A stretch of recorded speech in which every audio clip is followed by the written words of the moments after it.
Malam Pak Tony. Malam, Mbak. Ada Pak Riki. Lama nggak dilihat Pak Riki. Pak Riki baru nongol nih kayaknya nih. Selamat malam teman-teman semua. Selamat malam. Selamat malam. Selamat malam. Selamat malam nih, selamat tahun baru ya. Selamat tahun baru. Selamat tahun baru yang minggu lalu belum bertemu. Iya sempat ketemu ya tanggal 4 kan waktu itu Iya, ya. iya. Jadi minggu lalu siapa di sini yang kemarin minggu lalu tanggal 4 ikutan sales nih? Kayaknya ada Udah banyak. ada Mbak Alex, ada Mbak Titi, ada Mbak Debbie. Oke, ada Pak Suharno ya? Pak Suharno juga ikut ya minggu lalu ya? Iya. Oke. Waalaikumsalam. Tuh Mbak Juliana juga tuh. Oh iya, ada Mbak Juliana juga. Selamat Iya. malam. Iya selamat malam Bang Onma. Kok kayaknya Bang Onma saya perlu shaving nih lama-lama ya. Aku tahu komentar. Dia baru pulang. Iya. Bang Ono baru pulang dari Kalimantan ya, Bang? Udah seminggu, udah balik. Oh. Hmm. Oke, nah ini kita kalau berdasarkan pendaftar itu kira-kira ada sekitar seratusan lebih gitu ya Mas Al ya. 165 ya 165 kemarin kemarin. yang daftar. Nah ini mungkin masih sambil menunggu teman-teman berdatangan, jadi mungkin juga masih ada yang di perjalanan dan sebagainya. Mungkin kita mulai aja ya, karena topik hari ini nih cukup menarik. Dan karena saya hari ini kami membawa pakarnya hari ini ya di sini, jadi mudah-mudahan nanti waktunya cukup gitu ya untuk kita bisa benar-benar menggali nih semua ilmu dari Mas Al Falak ini. Jadi selamat malam teman-teman semua, dan bagi yang baru bergabung gitu ya, Mas Al Falak ini beliau adalah founder dari Coaching Indonesia dan juga CEO dari Coaching Indonesia. Dan nanti kita dengarkan ya perjalanan beliau sampai ke titik ini sebagai seorang entrepreneur. Jadi kalau berdasarkan judul itu ada The X Factor. Nah, apa nih kira-kira X Factor yang mungkin nanti kita akan bisa sama-sama temukan, baik sebagai diri kita sebagai seorang entrepreneur dan juga untuk membantu orang lain juga untuk menemukan X Factor-nya itu. Iya. Gitu iya. ya. Tapi ini bukan X Factor ini ya, lomba nyanyi Bukan ya. loh. Nanti saya bukan bikin yang- Simon Cowell ya. Kayak. Iya, iya. Nah, sebelum kita ngobrol lebih jauh gitu ya Mas Al ya, mungkin kita perlu klarifikasi dulu nih, definisi dari entrepreneur itu sendiri itu sebenarnya apa sih Mas? Iya, ini juga sebetulnya saya ingin welcome ya teman-teman yang berprofesi sebagai coach, sebagai leader, sebagai manager, consultant, counselor. Dan ini sebetulnya kita bicara tentang journey sebetulnya. Karena kalau kita ngomongin soal entrepreneurship, ini kadang-kadang orang identik entrepreneurship itu dengan punya bisnis dan kemudian menghasilkan keuntungan. Tapi sebetulnya entrepreneurship adalah kemampuan kita berpikir kreatif. Dan kalau di organisasi, ya bagi teman-teman yang kerja di perusahaan, ini istilahnya intrapreneurship. Jadi kemampuan untuk merealisasikan ide menjadi satu solusi yang berguna bagi orang lain dan terus berkembang. Dan entrepreneurship pada dasarnya adalah bisnis ya yang kemudian kita praktekkan, bukan dari sisi hanya menguntungkan saja, nggak sama kayak pedagang lah ya. Kalau pedagang itu aktivitas bisnis, aktivitasnya sama, aktivitas penjualan yang menghasilkan keuntungan, tetapi tidak melibatkan penggodokan ide, kemudian juga proses-proses yang kompleks di dalam satu organisasi. Nah, jadi kalau entrepreneurship itu bisnis yang kemudian dijalankan dalam satu proses kreatif, which is ini kemudian nyambung sama prinsip coaching. Jadi berarti ini ada dua ya sebenarnya ya, ada entrepreneur atau pengusaha lah ya, pengusaha dan pedagang. Ya, dan dua-duanya sih nanti jangka panjangnya pasti tentang keuntungan kali ya Mas ya. Betul. Namun di dalam proses perjalanannya ini kita bicara mungkin nanti Mas Al jadi nanti bisa ngobrol lebih jauh mengenai mindset. Yang satunya adalah value creation atau berpikir kreatif itu, yang satunya langsung masuk ke uangnya, keuntungan. Gitu. Ya, saya jadi kebayang dulu waktu saya masih bekerja di perusahaan ya, saya betul-betul hanya fokus kepada satu hal yang saya kerjakan. Waktu 15 tahun yang lalu saya masih bekerja di perusahaan itu, pokoknya saya bisa selesai mengerjakan satu program komputer ya, ada software development, memang saya dulunya programmer. Kemudian ya udah selesai, tapi saya tidak mengerti bahwa software development itu nanti bisa menghasilkan commercial value berapa bagi perusahaan. Saya nggak nyampe ke sana. Nah, nanti kalau kita ngomong soal entrepreneurship ya, ini kita harus nyampe ke sana, punya business sense atau business acumen atau commercial acumen istilah lainnya. Dimana ketika kita melakukan sesuatu, kita perlu juga menghitung nanti value-nya berapa dari sisi nominal. Meskipun tidak ada direct relationship ya, mungkin saya bikin software tapi yang ngejual orang lain. Tapi kalau saya adalah entrepreneur, saya harus bisa memperhitungkan itu semua. Ya, Intinya. berarti ini kita jadi kalau nanti kita seorang entrepreneur itu kita melihatnya dari end to end. Iya. Ya, end to end benar-benar dari mulai ide sampai dengan nanti hasilnya apa gitu ya. Iya. Oke, iya. oke. Ini kita ngomong udah berat-berat loh ya. Teman-teman di sini gimana nih? Tapi Nanti- kalau sebetulnya sih seorang coach itu memang perlu mengerti yang namanya value chain. Value Iya. chain itu apa yang kita berikan, itu nanti benefitnya apa buat klien kita, dan perhitungannya bukan keuntungan yang kita peroleh sebagai coach saja ya, karena kita kan melakukan coaching service dan dibayar. Tapi juga benefitnya bagi klien apa dari sisi value creation yang kemudian muncul. Ya, Ya, ya. ada solusinya, dan itu tuh nilai komersialnya berapa. Nah, itu adalah yang namanya bisnis ya. Jadi bukan ngomongin soal keuntungan yang saya dapat berapa, tapi bagi konsumen dia dapat solusi apa yang kemudian hidupnya lebih mudah, dan dari kemudahan itu dia bisa dapat value berapa nominalnya misalnya gitu ya. Oke, oke. Nah, jadi nanti pengetahuan ini semua sebenarnya dibutuhkan juga nih oleh setiap coach yang ingin terjun sebagai business coach ya. Untuk nanti dia punya framework dalam membantu kliennya gitu ya, Mas ya. Iya, satu yang memang punya aspirasi menjadi seorang business coach, atau business coach yang sekarang sudah praktek tapi ingin memperdalam lagi. Bahkan namanya business coaching itu nanti perlu melibatkan aspek transformasional si pebisnisnya. Jadi bukan soal kita ngomongin faktor-faktor eksternal yang ada di konsumen dan market, tapi sisi ownernya nih gimana Iya. gitu ya. Nah, Iya. itulah business coaching. Ini bakal seru nih teman-teman semua ya, karena ini nanti akan mencakup semua sebenarnya ya, mulai dari diri sampai ke semua semua faktor-faktor. Iya. Tapi sebelum lebih jauh ke sana nih Mas, jadi sebagian teman-teman udah kenal Mas Al, sebagian lagi mungkin belum gitu ya. Jadi mungkin sebentar aja nih Mas ceritain perjalanan Mas Al sebagai seorang entrepreneur tuh apa, dan apa nih yang kita bisa ambil sebagai pembelajaran. Ya, saya belum pernah cerita ini ke banyak kalangan, tapi intinya sih tahun 2005 itu saya merasa ada yang missing di dalam profesi saya. Meskipun dari sisi financial, dari sisi karir itu udah bagus, tapi ada yang missing kok, kayaknya saya nggak in charge terhadap apa yang saya lakukan. Dan kemudian saya break 1 bulan waktu itu dari kantor, dan saya mencari-cari. Singkat cerita, saya kembali dari perjalanan ya, kemudian saya memutuskan untuk memulai sesuatu Ya. yang kategorinya sebetulnya self-employed. Jadi saya Oke. kerja di dua, kalau malam saya kerja sendiri, kalau siang saya kerja buat orang Namanya lain. beda nggak Mas? Ya. Siapa malam? Oke, oke. Namanya beda, saya memang pakai nama, itu harus nama samaran. Oke. Karena yang saya lakukan itu, saya melakukan internet marketing ya. Jadi internet marketing itu gampang-gampang susah, tapi intinya saya self-employed. Jadi kalau malam dan weekend saya kerja buat saya sendiri. Kalau siang hari, weekdays, saya kerja buat orang lain. Oke. Jadi saya self-employed saat itu. Dan saya nggak tahu istilah entrepreneurship, bisnis. Yang penting saya bisa dapat untung, bisa dapat uang aja ya, saya bisa punya double income.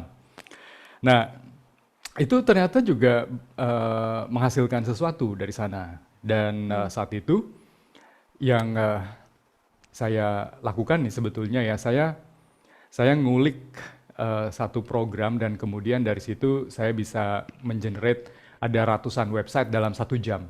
Wih. Ya, jadi saya ulik semuanya. Dan dari situ kemudian menghasilkan ada profit bagi saya, karena saya jadi affiliate buat bisnis-bisnis di luar negeri. Nah, dari situ Kemudian saya pulang ke Indonesia. Waktu itu saya mengerjakannya di luar negeri. Saya pulang ke Indonesia, insting untuk melakukan sesuatu yang mendapatkan keuntungan ya atau profit yang sustainable itu masih kebawa, dan kemudian saya buka klinik. Waktu itu saya udah tahu sedikit tentang coaching, counseling, terapi. Saya buka klinik tentang life coaching, kemudian ada counselingnya, ada terapinya di situ. Masih belum ICF ya, jadi campur aduk lah ya pokoknya di situ ya. Dan buka klinik, kemudian ada beberapa partner. Dan dari situ kemudian saya mengalami tantangan. Ternyata namanya berbisnis, ada legalitas, ada partner, itu nggak mudah. 2 tahun kemudian bubar itu. 2 tahun aja? 2 tahun aja bubar. Kliniknya jalan, tapi yang ngejalanin saya doang. Yang lain-lain udah nggak ikutan di situ. Nah dari situ kemudian saya bikin biro jodoh, ya biro jodoh online. Jadi memang nyoba-nyobain terus ya.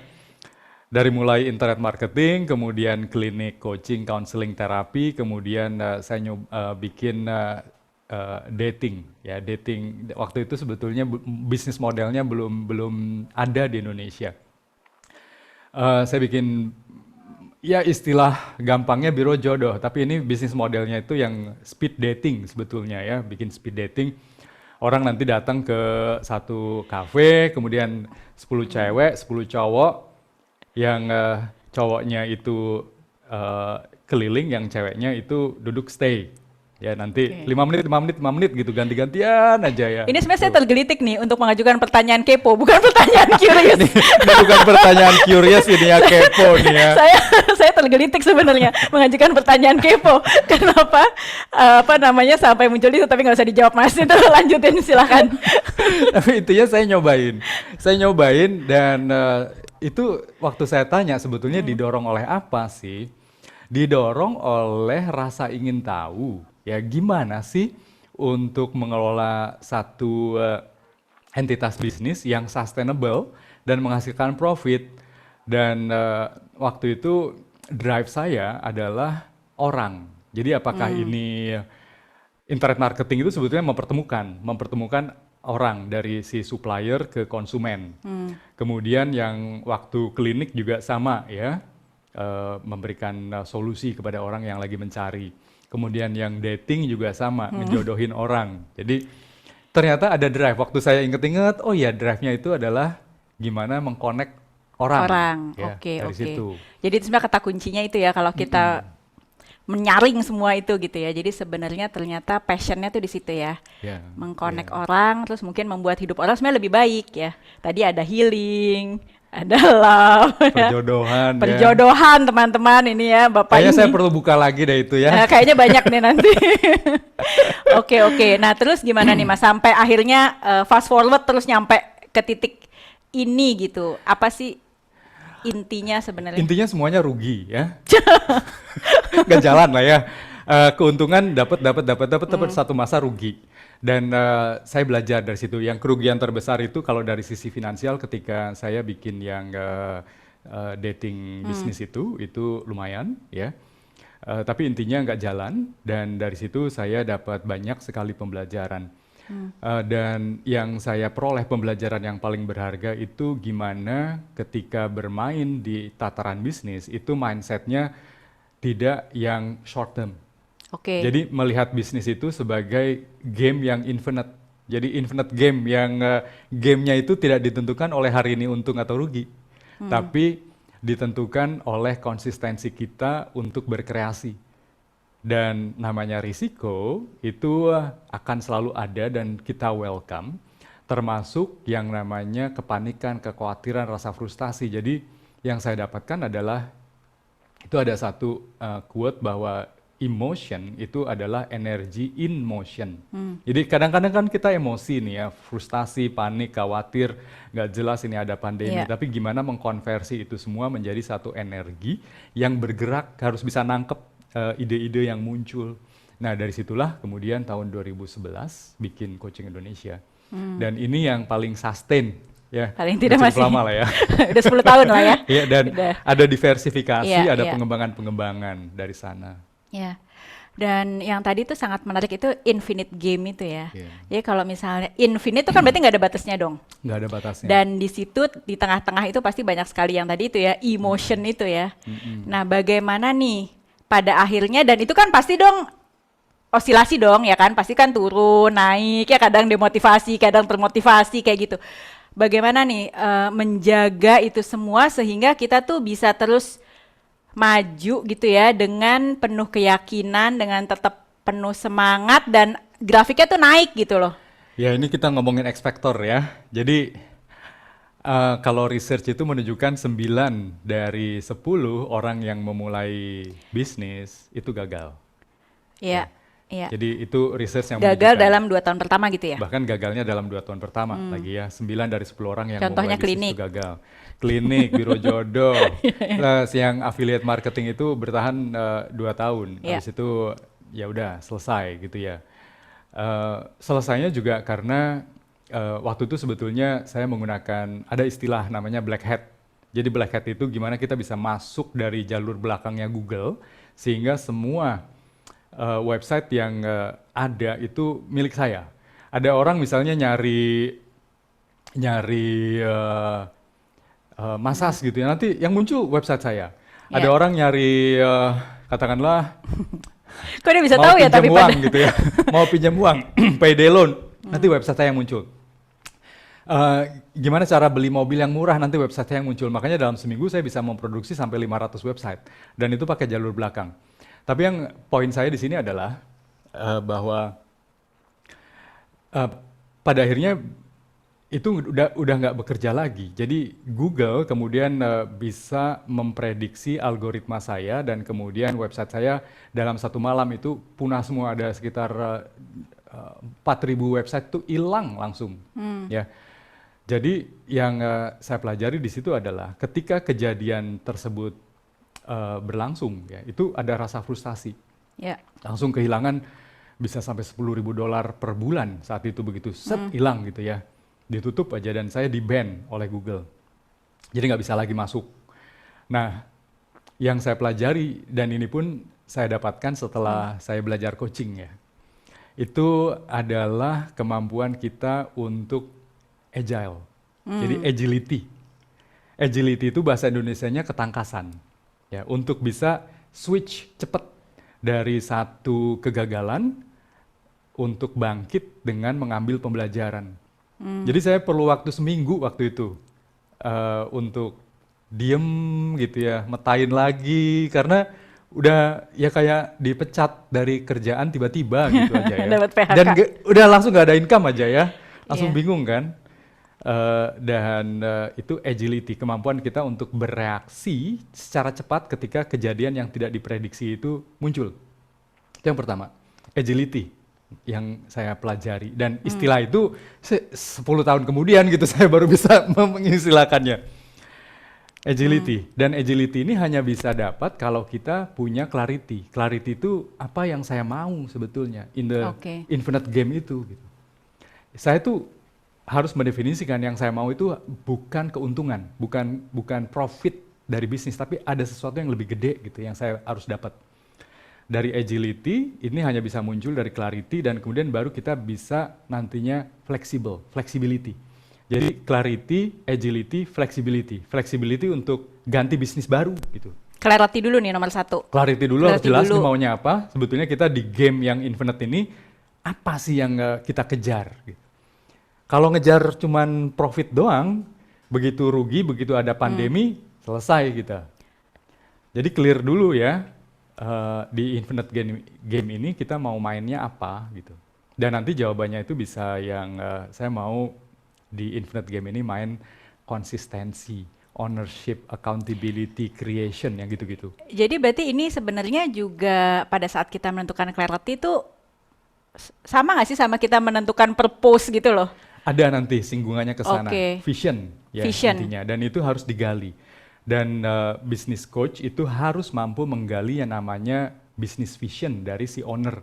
Dan ini nggak hasil nyontek, karena ini merupakan X factor, faktor X dari si owner itu yang mau kita dapatkan, mau kita explore di nantinya level transformasional si ownernya supaya kita dapat yang otentik dari diri si Oke. business owner ini ya, dan business Oke. coach nanti harus bisa itu karena vision itu nanti diajarkan. Ini sebetulnya ada programnya sih ya, business coach Iya, certification iya. itu gimana kita bisa mendapatkan vision dari si business owner, itu ada rumusnya. Vision sama dengan drive plus inspiration. Dan Drive pakai plus pertanyaan inspiration. coaching, drive-nya dapat, inspiration-nya dapat, jadi otentik nanti vision dari Oke. si owner itu. Dan itu sebenarnya yang jadi kayak hook-nya ya untuk dia bisa mampu untuk terus main di infinite game Iya, yang panjang sekali gitu ya. panjang nggak selesai, Nggak namanya selesai. infinite ya. Oke. Sama yang kedua, faktor X. Yang kedua ini ada dua faktor X sih sebetulnya. Jadi namanya sebetulnya faktor XX. Faktor X yang pertama itu yang gimana kita bisa go deeper ke pikirannya si business owner ini untuk mendapatkan permainan infinite-nya ya. Apa sih yang dia cari? Dan itu nanti akan terjadi namanya perubahan mindset secara transformasional. Ya. Itu yang pertama, faktor X yang pertama. Faktor X yang kedua adalah dari situ gimana kita ngebantu si business owner nantinya untuk punya intangible value di produk yang dia tawarkan ke konsumen.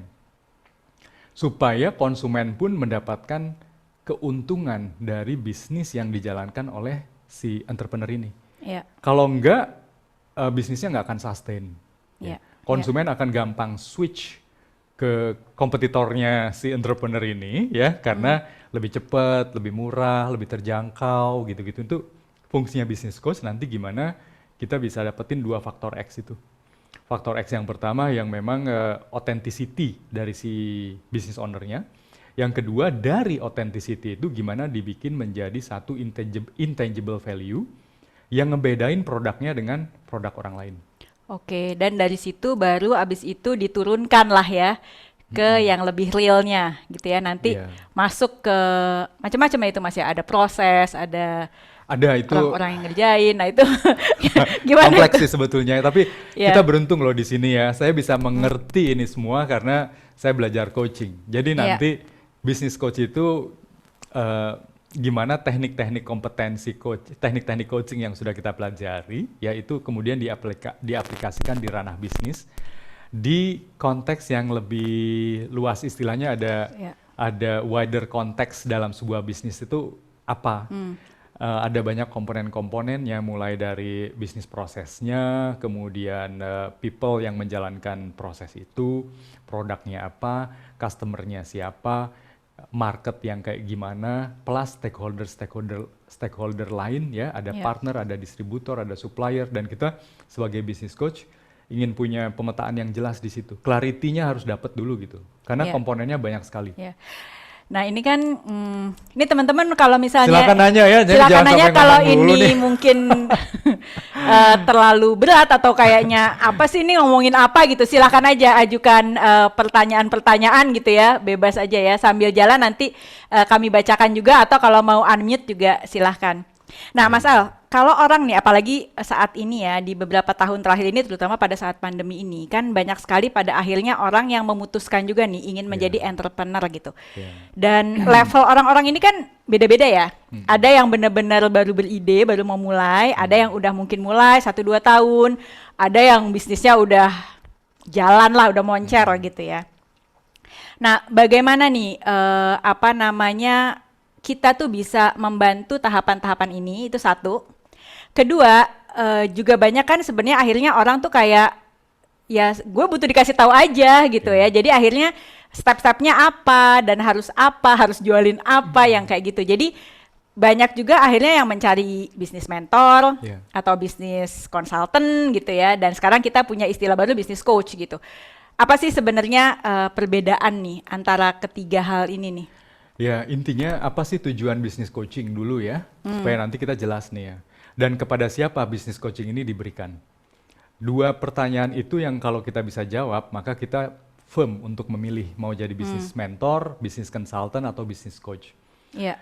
Bisnis coach itu apa sebetulnya? Bisnis coach itu tujuan akhirnya ya, mendevelop entrepreneur. Jadi bukan membantu pebisnis untung. atau ngejalanin usahanya dengan benar, bukan. Ya. Tapi nge-develop entrepreneur yang bisa bermain di infinite game nantinya. Jadi tujuan business coach pada akhirnya adalah membentuk authenticity dari si business owner ini sehingga satu, dia bisa menjalankan bisnisnya dengan baik dari value creation yang unik dari dalam dirinya. Ya. Itu satu. Yang kedua, bagaimana value creation ini akhirnya bisa nyampe ke market. Dan itu membutuhkan mindset nantinya. Jadi fungsinya business coach adalah Mindsetnya business coach atau mindsetnya entrepreneur. mindsetnya si entrepreneur. Ya. Oke. Jadi fungsinya business coach nantinya adalah mendevelop entrepreneurial mindset dari si pebisnis. Dan pebisnis ini siapa? Ini pertanyaan Iya. tadi yang kedua ya. Iya. Karena jangan semuanya Babat. babat sama ya. Iya. Jadi business coach itu kan kita bermain juga di prinsip coaching ya. Meet the client where they are at. Temuilah klien kita di posisi di mana dia berada saat itu. Nah, posisinya si pebisnis ini pun banyak level-levelnya. Ini bisnisnya skalanya berapa dalam setahun misalnya. Ada yang di bawah 200 juta, di bawah 500 juta. Ada antara 500 sampai 2M, ada 2M sampai 10M, ada 10M ke atas. Jadi pebisnis itu pun punya range. Dan di masing-masing range pebisnis ini, kita juga perlu sebagai business coach ya, mengidentifikasi kebutuhan-kebutuhan primer mereka apa. Kebutuhan utamanya apa?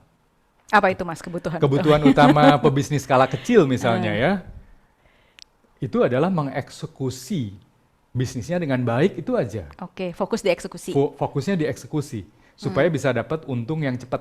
Yaitu kalau bisnis skala kecil bisa tambah pede kalau dia dapat untung. Iya. Ya. Jadi nanti gimana kita sebagai business coach itu bisa ngebaca permainan ini dari kita understand dulu sebetulnya bisnis itu cara kerjanya apa, gimana sih gitu ya. Sebagai business coach juga perlu namanya pemahaman tentang how business works. Ini yang namanya value chain nantinya. End-to-end bisnis itu apa sih? Iya, iya. Jadi business coach harus ngerti itu dulu ya, wider konteks sebuah bisnis itu apa end-to-end-nya. Kemudian nanti dari wider konteks kita baca nih. Ini skala bisnis di bawah 500 juta, berarti kebutuhan primer dia apa? Dan dari situ kita meng-customize pendekatannya, berarti kita fokuskan dulu di eksekusi yang baik. Melalui perencanaan, melalui analisa, melalui evaluasi gitu. Nanti kalau skala bisnisnya naik, ini beda lagi ya. Iya. Business coach harus bisa ngebaca peta itu. Skala antara 500 juta hingga 2 sampai 3M, berarti si pebisnis ini harus kuat di strategi nantinya. Dan strategi itu banyak banget. Dan itu pun harus kita pilih mana yang kayaknya harus difokuskan. Agree dulu sama si business owner-nya gitu. Skala bisnis dari katakanlah 4M hingga 10M itu lain lagi nanti ngebacanya. Ya, karena skala bisnis gede kayak gini, bulan ini rugi nggak apa-apa gitu. Iya, iya. Nggak apa-apa. Nggak apa-apanya ini harus kita baca. Berarti gimana bisa mengembalikan return on investment misalnya. Iya, Ya, iya. nah ini jadi business coach mainnya beda. Ya kita bermain seperti coach di dunia olahraga. Nantinya memang ada result yang harus di-generate, tapi perjalanan menuju result itu butuh strategi yang benar-benar clear dan disesuaikan momen per momen tergantung dari keadaan sebuah bisnis itu. Iya. Kalau mentor ngajari semuanya, ya ngajari ini ada model ABC kita ajari, bikin cash flow begini, ada marketing mix 7P atau 4P yang kayak gini caranya, bisnis plan kayak gini caranya, itu bagus untuk menanamkan fondasi. Iya. Ya, konsultan Jadi mungkin lain bisa lagi. di-mix gitulah ya, Mas. Bisa, nantinya tergantung dari skala bisnis si entrepreneur itu. Ya. Oke. Bisnis consultant lain lagi nanti ya, itu lain lagi. Mereka udah punya model dan langsung Iya, pelek gitu. Oke, oke. Oke, nah sebelum kita lanjut nih, ada pertanyaan dari Bapak Suharno. Bagaimana cara efektif untuk bisa memahamkan profesi kita kepada klien. Sebab umumnya klien menemui kita untuk meminta solusi terkait masalah yang dihadapi. Ya, ini pertanyaan yang bagus. Kayaknya sederhana ya, kayaknya sederhana. Coach tidak memberikan solusi gitu ya, kayaknya sederhana ya. Tapi Menantang. Tapi gini soalnya ya, kalau kita pakai topik Gemes. coach nih ya, Iya. kita pakai topik coach sebagai business coach. Nah ini ada istilah gini, systemic coaching. Jadi systemic coaching ini menarik banget, ini baru tren sekitar 5 tahun terakhir karena ada Peter Hawkins itu maestro coaching lah ya dari Inggris. Dia bikin buku namanya Systemic Coaching, How Coaching Can Create Value Beyond Individual. Ya. Jadi gimana coaching itu nantinya bisa punya value lebih dari cuma sekedar si klien aja yang happy, tapi juga orang-orang di sekitarnya dan bahkan organisasi atau bisnisnya Ya. tumbuh gitu. Nah, di dalam konsep systemic coaching ya yang namanya masalah itu kan klien biasanya datang ke coach karena ada masalah dan segera minta solusi. Membaca masalah itu harus pakai systemic thinking nantinya.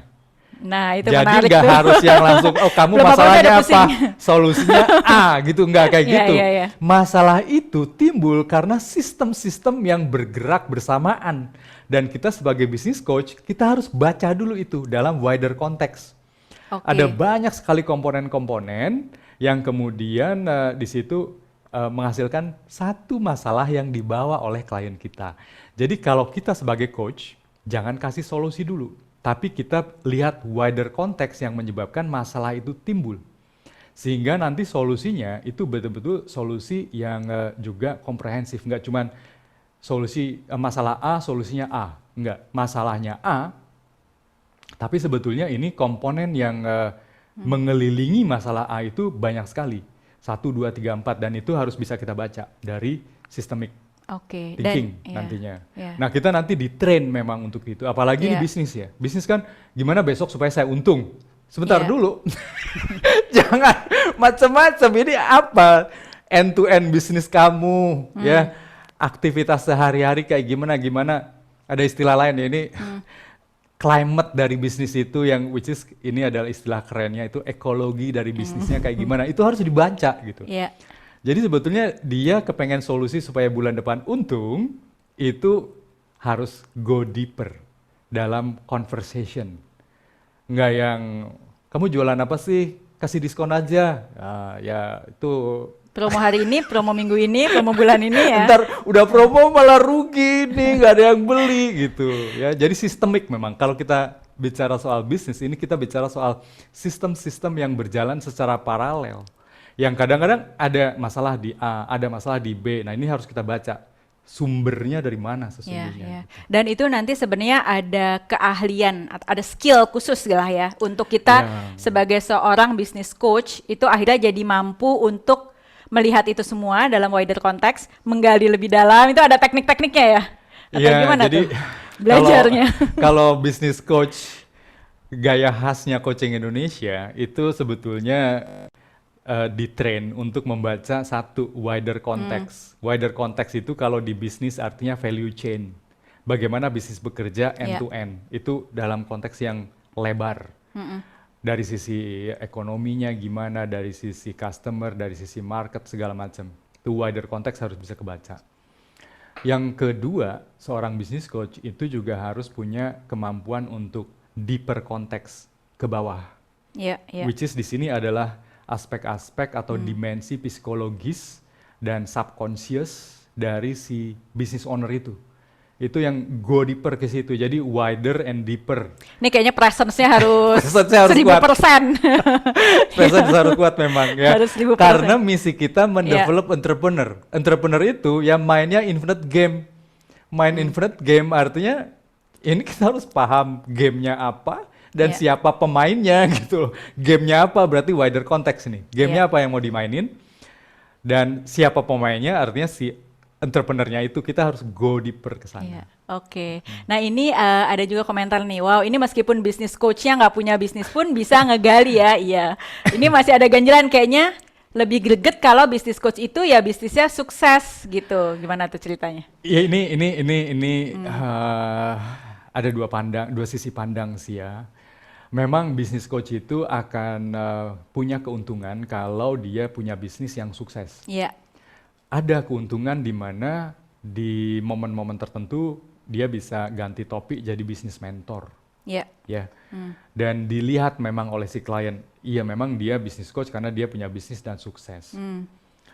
Tapi kerugiannya adalah si bisnis coach yang punya bisnis dan attach ke bisnisnya itu sebagai satu-satunya model, dia nggak bisa ngebaca wider konteks, infinite game-nya dari si klien, dan nggak bisa go deeper karena dia pakai framework pribadi dia gitu.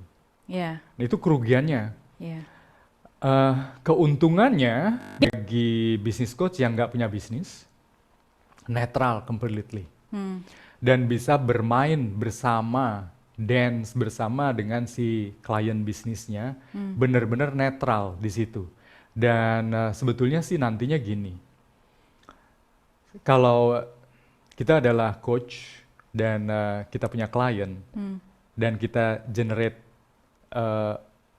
commercial value dari apa yang kita berikan, that is the business sebetulnya. Yeah. Jadi kita melakukan bisnis di saat yang sama, ya. Jadi we are a business person sebetulnya in that context, karena kita doing something yang ada value creation-nya, menghasilkan juga benefit bagi klien dan kita dibayar. Yeah. Dan ada nilai komersial, that is the business. Jadi sebetulnya don't worry kalau nggak punya bisnis yang beneran bisnis yang ada barang gitu ya, don't worry kalau buat saya.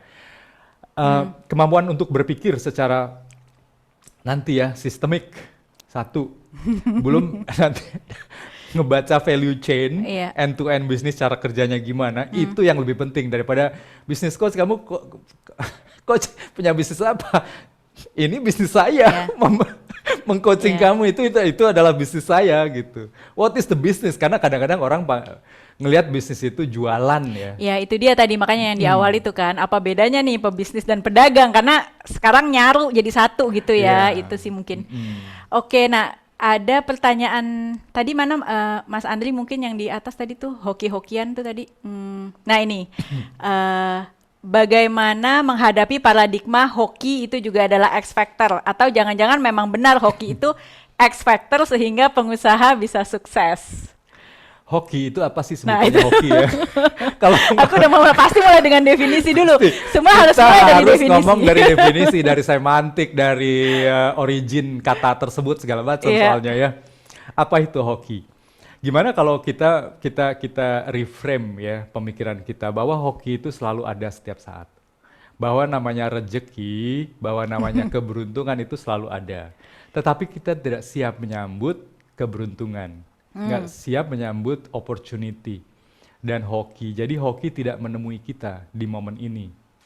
Nah, X factor hoki itu membutuhkan preparation dari orangnya untuk kemudian dijumpai oleh si hoki. Jadi kalau kita nggak prepare, dan definisi prepare, mindsetnya yang benar, behaviornya yang benar, dan kemudian dari situ gimana dia relate berhubungan sama orang yang benar, jangan marah-marah. Orang marah-marah hokinya jauh banget ya. Jadi hoki akan menemui Anda, akan menemui kita ketika diri kita siap. Dan hoki itu selalu ada kok setiap saat. Ada yang mengatakan begini, orang baik itu selalu selamat. Hoki aja gitu ya. Orang lain celaka, dia selamat aja. Karena memang dia orang baik ya, dia memperlakukan orang lain dengan sopan, nggak marah-marah. Ya hoki menemui dia di dalam kecelakaan itu dengan dia selamat gitu. Ya. Ini kita mulai masuk lagi ke dunia spiritual ini. Tapi memang semua ada hubungannya ya. Namanya bisnis itu sebetulnya nanti konsepnya sebagai bisnis coach ya. Kita mentransform orangnya sehingga orangnya bisa mentransform bisnisnya. Ya. Itu misi kita pada ujungnya. Ya, mentransform orangnya dari sisi mindset, behavior, sehingga nanti dia bisa mentransform bisnisnya dalam bentuk result komersial. Ya. Ya. Jadi kalau buat teman-teman coach di sini sebenarnya ini ada layer-layernya nih ya. Kalau kita belajar coaching nih ya pelan-pelan gitu ya, ada layernya karena makin Iya. lama makin deep dan makin wide gitu. Oke. Oh tadi Mas Al bukunya Peter Hawkins tadi judulnya apa? Systemic coaching, Systemic Coaching ya. how systemic coaching, kemudian how coaching brings value beyond individual gitu deh. Ya, saya lupa ininya tapi cari aja systemic coaching. Coaching beyond value beyond individual. Oke. Ya. Oke. How coaching can create value beyond individual. Karena biasanya kita coaching itu bikin orang happy, bikin orang sadar, tapi hanya orangnya, bukan orang lain yang selama ini relate ke dia, bukan organisasi atau bisnis di mana dia bekerja. Gitu. Yeah. Jadi gimana coaching itu bisa men-stretch. Dan itu ke memang wider konteks lapisan-lapisannya sih ya. Jadi pertama kita mentransform dulu orangnya, Iya. dari sana terus bagaimana itu juga akhirnya bisa mentransform sekitar gitu kan. Iya, ya dan fungsinya coach di sini ya itu memang harusnya ke sana. Dan kalau ini adalah domainnya bisnis, kita punya angle. Berarti indikator kesuksesan coaching itu nanti ada dua. Ada indikator yang sifatnya kualitatif, di Ya. mana orangnya berubah, ekologi dari bisnisnya jadi lebih positif, ya hubungan dengan karyawan, hubungan dengan stakeholder lain. Iya. Itu indikator kualitatif. Indikator kuantitatifnya adalah growth nantinya, revenue dan growth dari bisnis itu. Jadi kalau buat saya ya, bisnis coach itu menantang tapi menyenangkan. Ya, seru sih ini kayaknya seru-seru. Punya dua indikator ya, dan kitanya juga jadi mikir gitu harus, karena soalnya kita mau nggak mau harus sistemik dalam melihat orang dan bisnis yang ia kelola. Iya, iya. Belum lagi faktor geopolitik, pandemik, segala macam itu harus kita baca gitu ya. Dan agility dalam membaca itu harus cepat. Karena Tadi- namanya tangkas ya, Iya. jadi cepat. Tadi ini agak balik sedikit ya, coba ya. Tadi apa sih itu bedanya sebenarnya agile, agility dan flexibility? Agility itu ketangkasan, flexibility itu kelenturan. Jadi agility itu gimana kita bisa cepat pindah, bergerak, switch frekuensi otak, nggak hang on ke satu kondisi lama, frustasi, emosi Oke. berlebihan. Ya, itu agile. Tangkas, kalau main bulu tangkis berarti bisa ngebaca gitu loh. Bisa ngebaca cepet, jangan yang ini salah koknya nih gitu. Ya nyalahin, main bola ya nggak ngegolin salah, gawangnya kecilan. Itu tidak agile ya. Iya. Nyalain orang itu nggak agile namanya. Bisa tangkas dalam melihat situasi-situasi, bahkan kondisi yang uncertain. Kalau flexibility itu kelenturan untuk kemudian dari situ kita berinovasi. Oke. Create something yang kemudian bisa akhirnya useful di momen itu. Oke. Ya, harus bisa langsung create, innovate, collaborate. Itu lentur gitu ya, nggak yang pokoknya pakai cara saya gitu. Itu nggak fleksibel. Ya, Oke, harus ada oke. kolaborasi, inovasi yang melibatkan orang lain juga. Nah, di area bisnis ini yang penting, dan bagaimana seorang business coach nantinya memfasilitasi itu semua. Ya, oke, baik. Ini kita jawab dulu pertanyaan-pertanyaannya ini Mas Al. Kalau untuk klien yang pebisnis dan punya kerjaan rutin, mau dua-duanya jalan dari Mbak Likan ya. Kalau untuk klien yang pebisnis dan punya kerjaan rutin, mau dua-duanya jalan, bagaimana seorang coach memposisikan diri untuk mewujudkan tujuannya? Mulainya dari mana? Nah, Ya, dan sekali lagi ini game apa sih yang ingin dimainkan oleh klien itu? Klien itu kan sekarang punya pekerjaan tetap dan punya bisnis yang ia kelola. Gamenya apa sebetulnya? Dan game ini tidak ada hubungannya dengan keuntungan atau uang atau jumlah uang ya. nah kalau dia mindsetnya masih emang cari uang gimana? Kalau mindsetnya cari uang, dibalik dia mencari uang itu game apa yang dia mainkan sebetulnya? Oke, jadi kita juga sebagai mungkin coach, dia pengen punya eksistensi, acknowledgement, pembuktian, gamenya apa dulu di situ. Dan it's okay punya kerjaan tetap sama punya bisnis. Tapi define dulu nih gamenya apa. Kenapa dari situ? Supaya pelan-pelan akhirnya dia bisa punya visi. oke, Ya, punya visi, dan nanti satu hari bisnisnya tumbuh dan dia memutuskan untuk ya udah saya resign dari kerjaan. Dia sudah berada di dalam posisi yang safe untuk itu. ya, Jadi ya. jangan main di game dapat uang double ya. Dan itu oke, tapi nggak perlu Iya. coach. Dulu saya kayak gitu. Nggak perlu coach kok, Iya, ya. iya. Itu oke. Cuma kalau memang dia main di game entrepreneurship nantinya, kita memang mau tanya dulu ke klien ini, kamu mau jadi apa sebetulnya 10 tahun lagi? Itu pertanyaan basic yang harus dijawab dari satu kejujuran ya. Nah itu harus dieksplor lagi kalau jawab. Jadi saya pengen punya uang banyak. Nah itu bisnis coach harus nanya lagi ke layer yang lebih dalam. Di balik itu ada apa kayak gitu Drive ya. dia apa? Iya, iya. Dan ini juga jadinya mungkin akan menarik ya buat klien gitu karena sama nih seperti di corporate gitu ya. Tidak banyak juga korporasi yang menerapkan misalnya IDP ya, Individual Development Plan yang menanyakan 5 tahun lagi mau apa, 10 tahun lagi kamu mau apa. Jadi begitu orang ditanya mikirnya lama gitu kan. Dan sama juga nih di dalam bisnis ya, orang pokoknya pengen bisnis karena ya saya nggak mengeneralisasi, cuma memang banyak yang oke pokoknya saya dapat uang tambahan dulu. Tapi dari sini kita sebenarnya bisa edit value dengan akhirnya membuka cara pandang mereka gitu ya. Betul, disitulah sebetulnya peran coaching. Ya, disitulah sebetulnya peran coaching. Kita menumbuhkan kesadaran baru dari si klien sehingga akhirnya dia punya vision dan punya drive Ya. untuk bermain di game yang infinite. Dan ini penting banget ya kalau kita oke lah bisnis mentor juga bagus. Hanya bisnis mentor itu mainnya bukan di infinite game, mainnya di game-game yang finite. Jadi yang penting kamu bisa sekarang.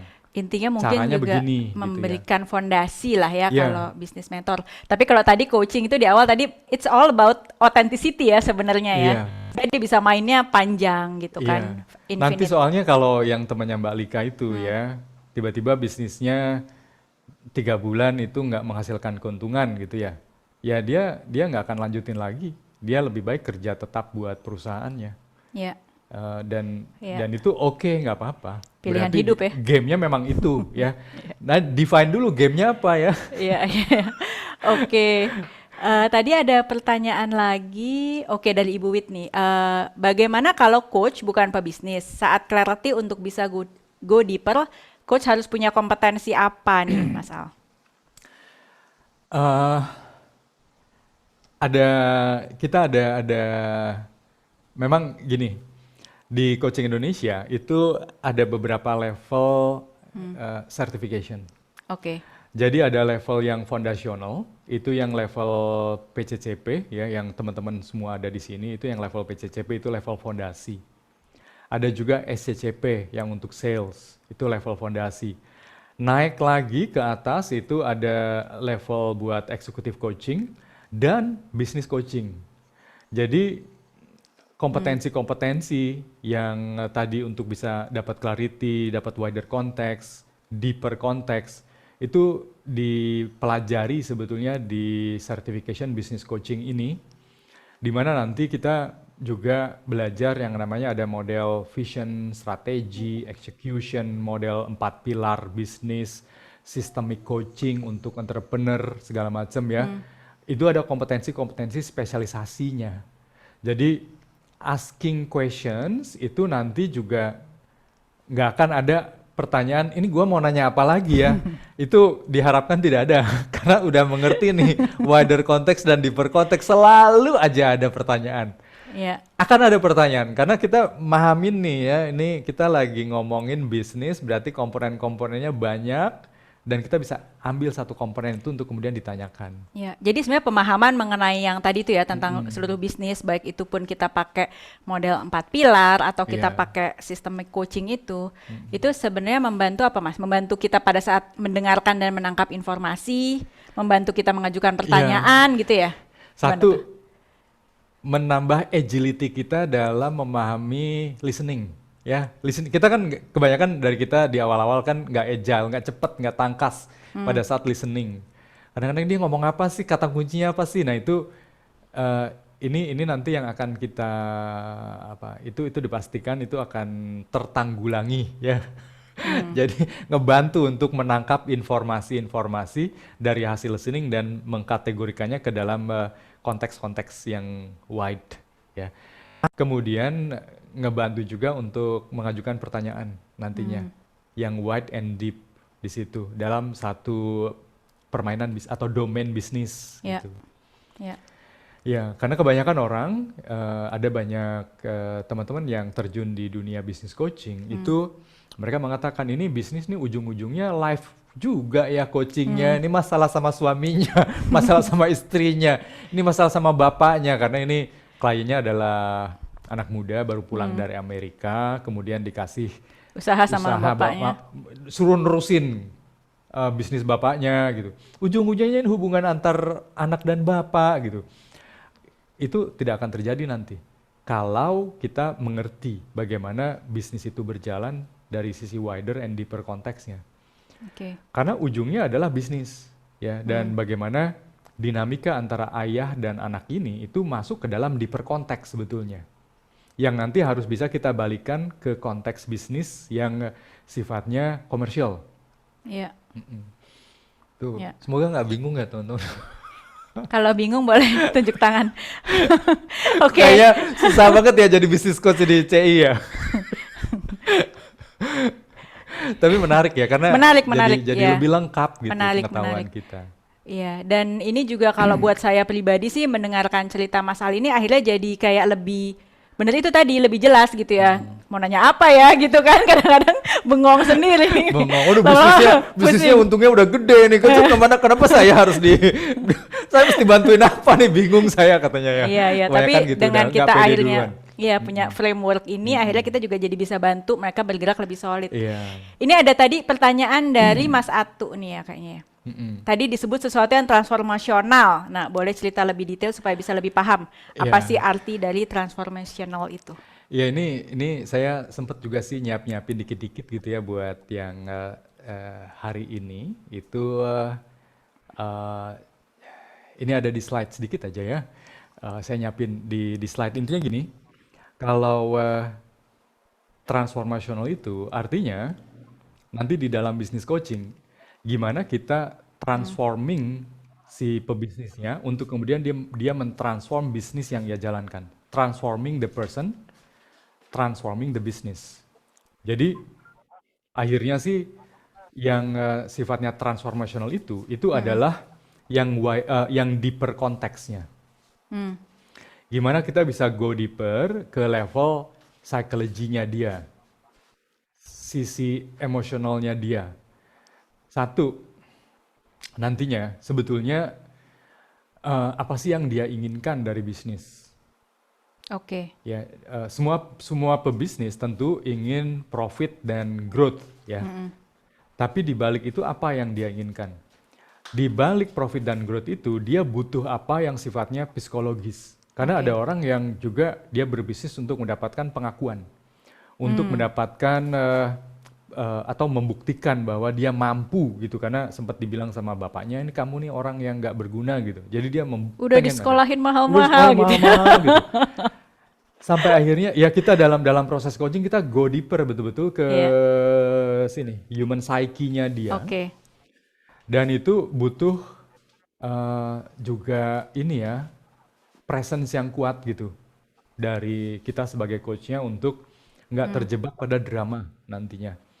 Dan ada step-stepnya, ada lapisan-lapisan yang nanti mau kita explore dari mulai isunya apa, challenge-nya apa di balik isu itu, kemudian want, keinginan dia apa yang menyebabkan isu itu muncul, di balik want itu ada need, apa sih yang dia butuhkan. Dari situ kemudian kita bantu dia untuk transform. Jadi dari need itu menjadi drive nantinya.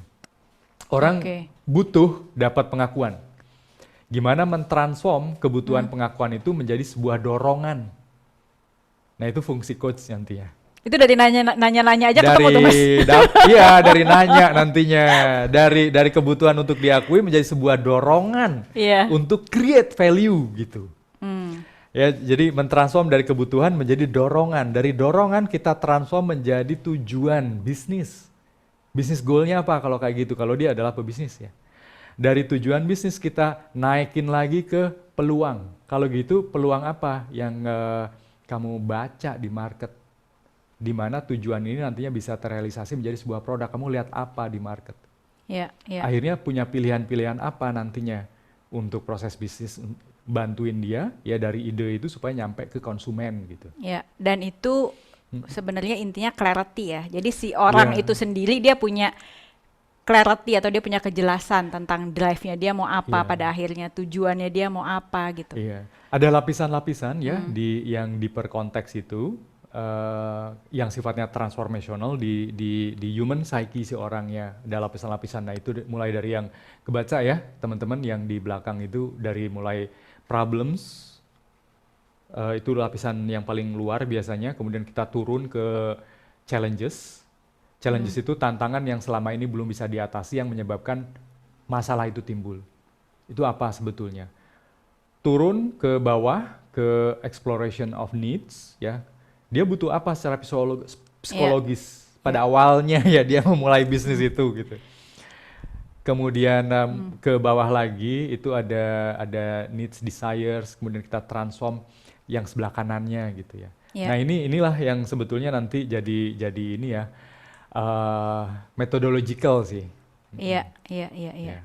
Dan ini sebenarnya kalau teman-teman di sini udah pada belajar ngambil program yang eksekutif coach itu, ini dibahas sangat dalam dan Iya. dilatih terus-terusan ya, untuk kita akhirnya bisa mampu untuk melihat dan bertanya dan akhirnya membantu klien untuk mencapai clarity itu ya. Iya. The real ya. truth. Real truth dan real truthnya dalam bisnis coaching itu gimana kita bisa ngebaca ekologi dari bisnis itu, climate, hubungan antar manusia, owner sama karyawannya, karyawan sama konsumennya itu ekologi ya dalam satu ekosistem bisnis. Kalau ekologi itu kegiatannya ya, kualitas hubungan antar manusia yang berada di dalam bisnis itu. Bisnis sebagai tempatnya, which is di sini kita sebut sebagai ekosistem. Oke. Ekologi yang bagus, ekosistem yang sehat akan menghasilkan nilai ekonomi Oke. ya keluarnya nantinya. Jadi sebagai business coach kita perlu bisa ngebaca ini step by step nantinya. Otherwise kita akan terjebak ke dalam drama si pebisnis itu. Ikut muter-muter di sana. Ikut muter-muter ya, ngasih solusi cepret instan. Besok Iya. coach nggak jalan gimana?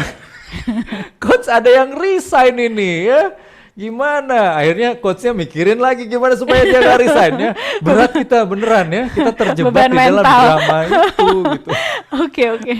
Benar-benar ini Ya kita Eko. mesti punya tataran bermain yang jelas dulu sih sebagai Ini menarik business nih ya, coach. Eko pangkat 3 ini ya Mas ya. Iya. Ekologi, ekosistem, Ekologi, ekonomi. ekosistem, Oke, ekonomi. jadi tadi kalau ke dalam, habis itu dari dalam ini mentransformasi orangnya dan kita mentransformasi keluar melalui ini ya, kita lihat ekologinya, Iya. ekosistemnya, Iya. ekonominya gitu. Ya, ekologi itu yang go deeper sebetulnya ya. Oke, Ekosistem tempat di mana orang-orang itu bermain itu bisa dibilang sebagai yang widernya, lebih wide lagi yang ekonominya nantinya. Oke.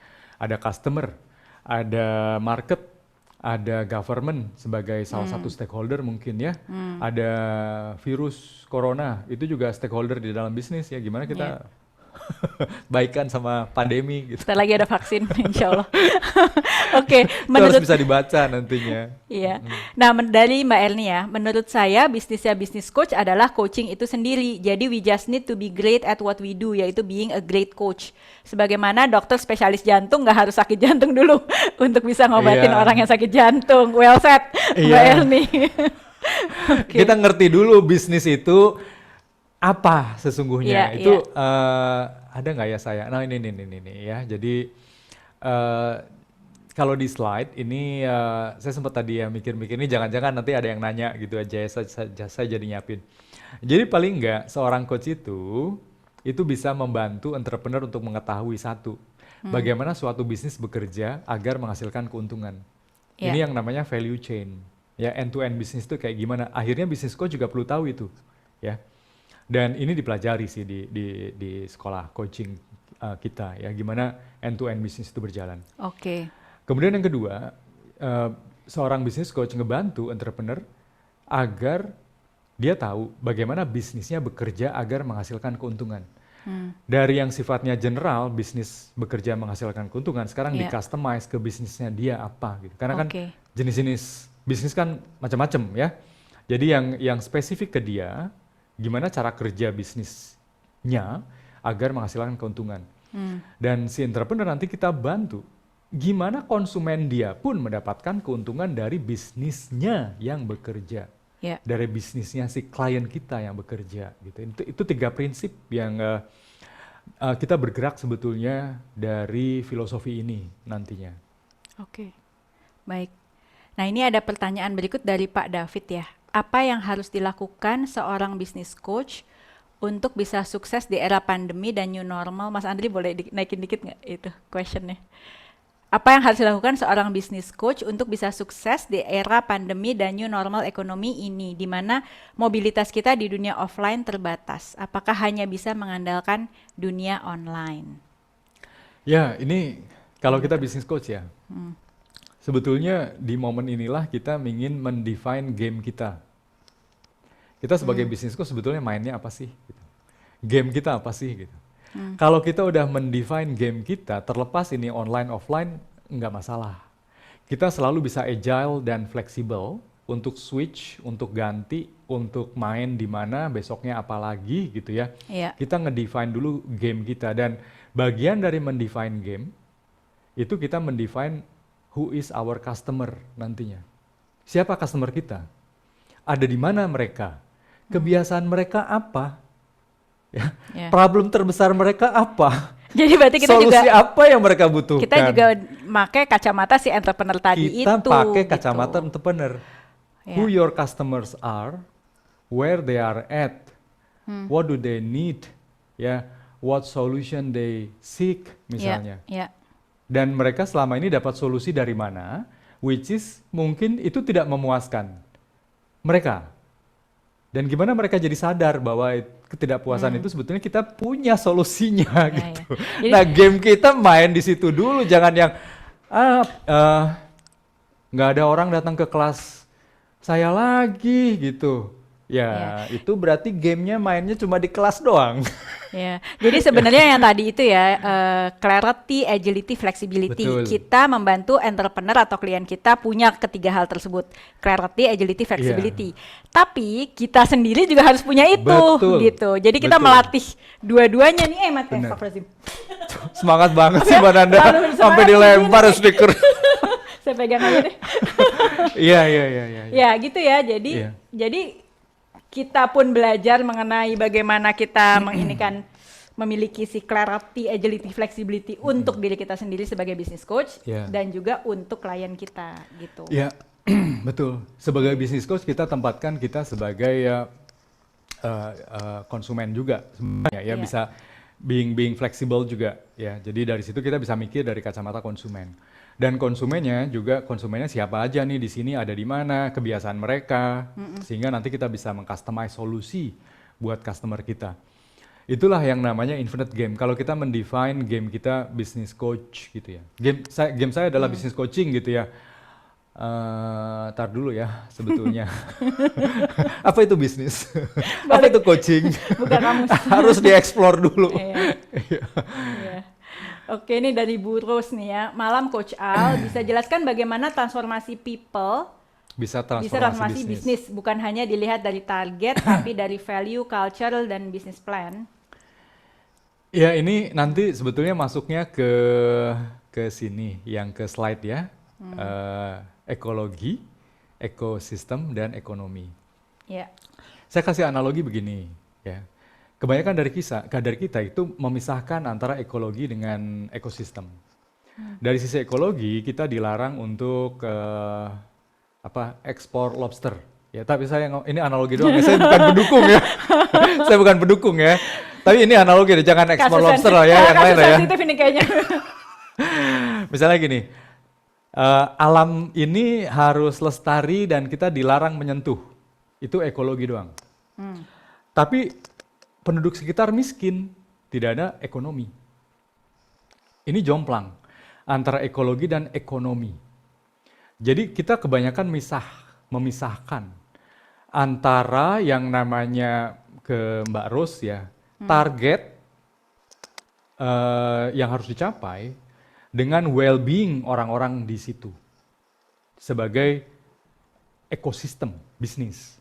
Ya, jadi kita harus bisa mengkonek antara ekologi dengan ekonomi melalui ekosistem. Dan namanya Oke. ekosistem bisnis, ini yang nanti kita mesti define. Artinya target itu adalah nilai ekonomi, ya. Ya. Itu adalah economic value. Sebelum ke sana, ekologinya gimana?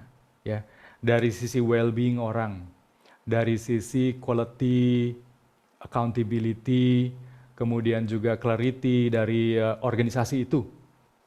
Ya, ini yang harus didefine dulu. Jadi nantinya kita akhirnya mentransform orang-orang sehingga mereka bisa bekerja lebih baik di bisnisnya. Dan ini akhirnya transforming the business. Bisnis jadi punya value yang unik, unique value proposition yang ditawarkan ke market, yang kemudian menghasilkan nilai ekonomi. Iya, iya, iya. Ini sebenarnya kalau ini sebenarnya sebuah konsep yang kalau berhasil diterapkan oleh semua orang ya. Wis, keren. Sebenarnya gila makmur sejahtera loh jinawi ya kan. Cuma Iya. cuma memang menantang. menantang. Karena itu dia, karena mungkin infinite game itu ya kita percaya, tapi memang untuk menjalaninya itu benar-benar emang kita butuh konsistensi, kita butuh Iya. juga teman ya untuk Iya. menemani kita untuk tetap bisa konsisten di sana. Itu luar Iya. biasa nih, luar biasa. Iya, dan ini tadi saya nyambung ya, karena Mbak Ros juga ngomongin soal business plan, value, culture. Ini dalam satu konteks ekosistem bisnis, Ya. lokasinya di mana? Itu harus harus bisa dibaca oleh business coach. Karena kadang-kadang kita maksa orang mau ada salah satu klien kami ya, dia itu baru pensiun, dia punya uang 5M. Dan kemudian dia ditawari sama saudaranya di Sulawesi. Gimana kamu beli tanah aja, nanti di sini kita bikin destinasi turis katanya. Ya. Oke. Ya. Terus dari situ bingung kan klien kita ini, ya nanti uang saya balik nggak ya gitu ya. Oh jangan khawatir, nanti kita kerjasama dengan dinas pariwisata gitu, kata saudaranya di Sulawesi. Oke, datanglah mereka ke dinas pariwisata. Dinas pariwisatanya kemudian bilang, bisnis plan-nya mana gitu. Dinas pariwisata pengen ngelihat namanya bisnis plan. Ya. Si klien ini nggak tahu bagaimana caranya bikin bisnis plan dan datanglah ke coach. Ya. Kesalahan terbesar coach ya jika ini terjadi adalah membantu si klien bikin bisnis plan untuk memuaskan dinas pariwisata. Itu kesalahan. Konsultan, itu harusnya. Iya, dan konsultan pun ini konsultannya salah sebetulnya menurut saya. Karena belum didefinisikan sebetulnya apa maunya si klien ini, apa yang pengen dia dapat, game dia apa. Jangan sampai dia hilang duit 5M itu hanya untuk memuaskan dinas pariwisata yang ujungnya juga belum tentu akhirnya dikasih izin gitu. Iya. Dan kalaupun dikasih izin, ya gimana itu ngegedein jadi turistik tempat turis gitu ya? Itu gimana itu jadi inilah yang namanya. Jadi kita harus bisa ngebaca nanti business coach ya, harus bisa ngebaca di mana letaknya business plan, kapan itu harus dibuat, value itu apa sesungguhnya. Jangan sampai ini business coach-nya yang nawarin value, gimana nge-generate value yang unik.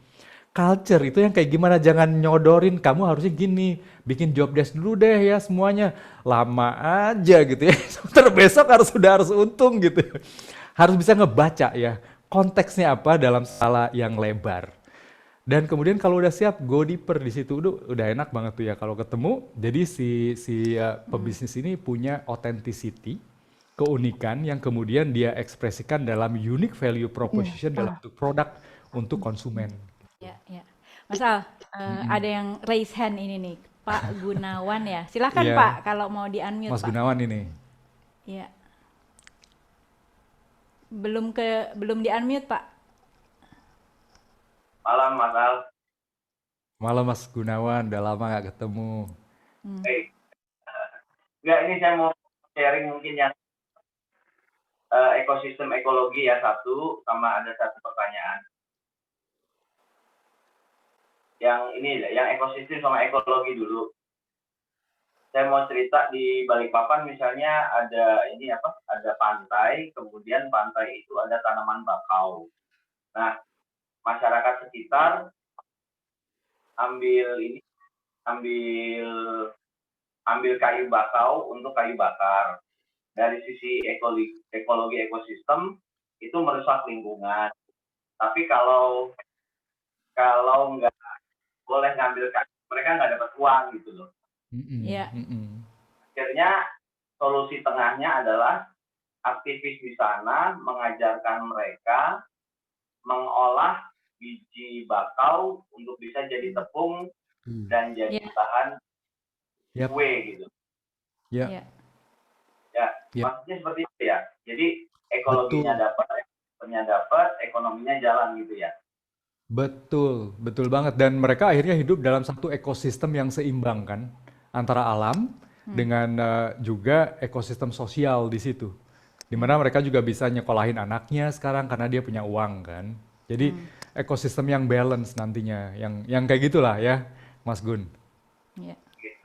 Terus satu pertanyaan gini, saya pernah dapat ya katakanlah klien gitu sharing, dia punya bisnis makanan, es jelly ya, minuman es jelly gitu, omsetnya sekitar 100 jutaan, kemudian profitnya sekitar 40%, jadi 40 jutaan.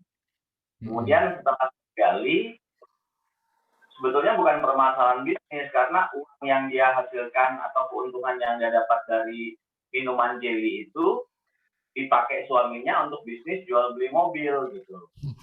Oke.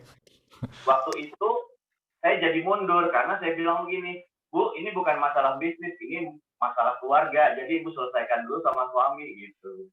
Nah, maksud saya,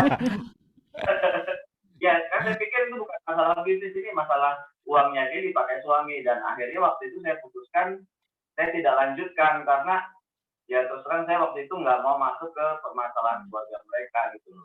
Nah terus katanya Mas Al gimana kalau kita dapat klien bisnis tapi sebetulnya masalahnya masalah keluarga gitu. Ya, ya. Itu yang diperkonteks itu maksudnya. Ya. Ada hal-hal yang sifatnya personal yang kemudian mempengaruhi bagaimana bisnis berjalan. Kalau yang wider konteks itu kita mainnya betul-betul di domain bisnis. Di situ ada produk, ada proses bisnis, ada customer, ada market, ada stakeholder lain ya, distributor, supplier, itu kita mainnya wide. Proses bisnis aja ada macem-macem banyak ya, marketing proses, sales proses, financial proses, segala macam itu banyak banget. Kita main wide di situ. Yang deeper konteksnya adalah personnya, orangnya. Orangnya punya dinamika apa yang kemudian mempengaruhi bisnis itu berjalan.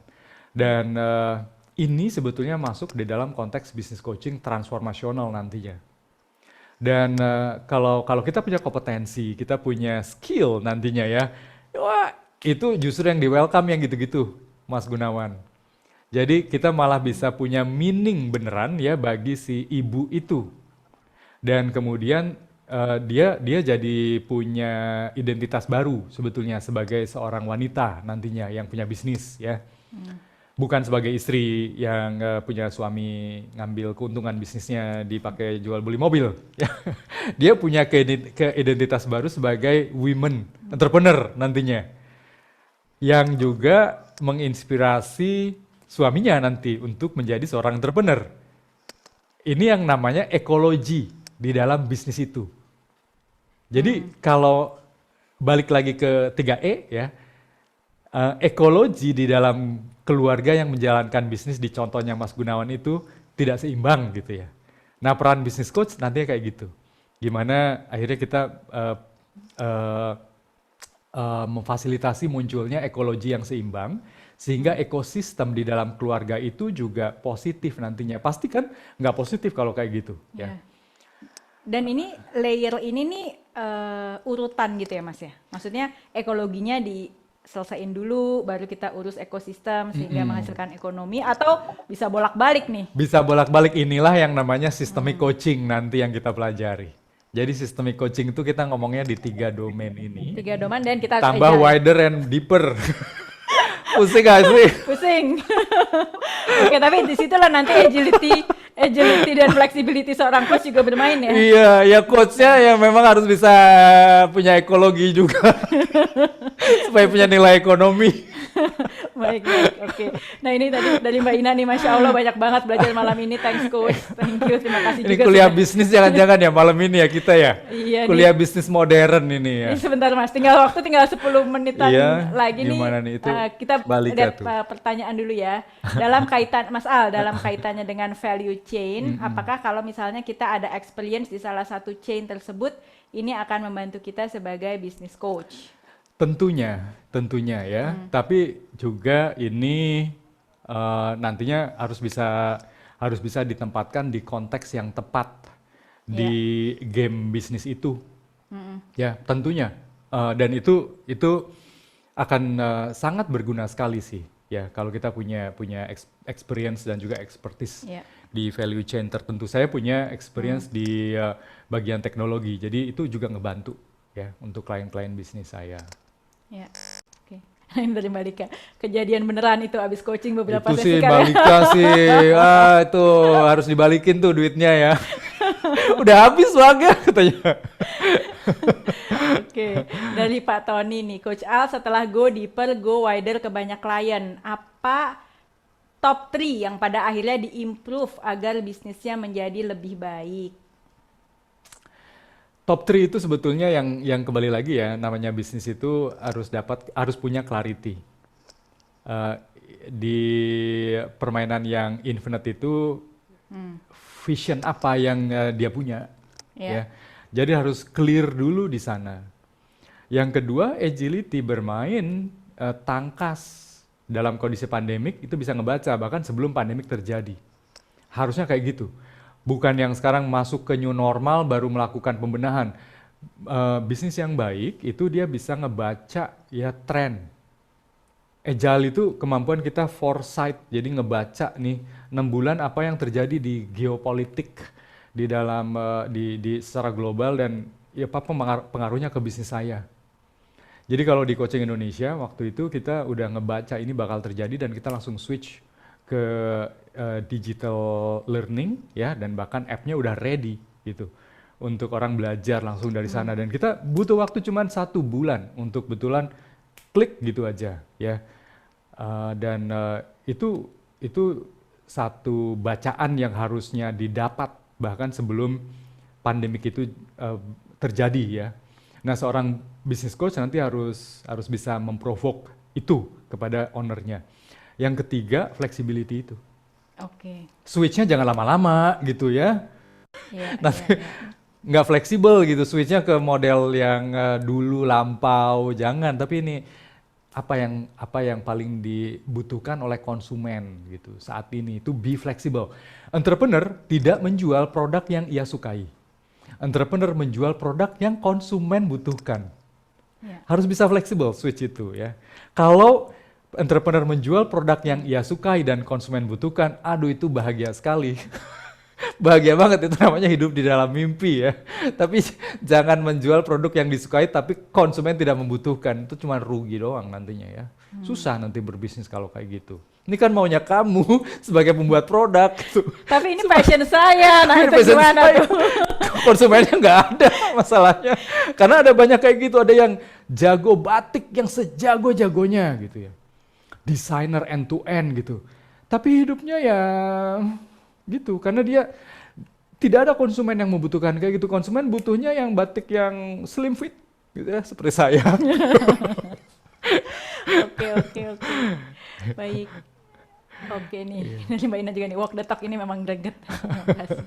Nah, dari Pak Edward. Bagaimana bisnis coach membantu BUMN yang ekologi, ekosistem, dan ekonominya beda dengan commercial business entity? Ya, sebetulnya ada yang lebih banyak samanya ya, karena pada ujungnya BUMN juga harus bisa mengenerate profit dan sustainability. Dan ada nilai commerce-nya juga di situ. Yang nanti yang perlu agak di-customize adalah dari sisi stakeholder-nya sebetulnya. Karena stakeholder BUMN itu banyak ya, termasuk parlemen itu salah satu stakeholder-nya juga. Jadi stakeholder itu juga bagian dari wider konteks. Iya. Jadi nggak bisa lepas dari bacaan policy si BUMN itu ya. Saya saat ini sedang meng-coach seorang eksekutif di level director perusahaan Telkom di Indonesia, ya. Dan parlemen, kemudian government, NGO itu kita masukin ke dalam stakeholder. Sehingga gimana bisnisnya itu bisa jalan dalam jangka panjang, ya, karena elemen-elemen itu harus masuk.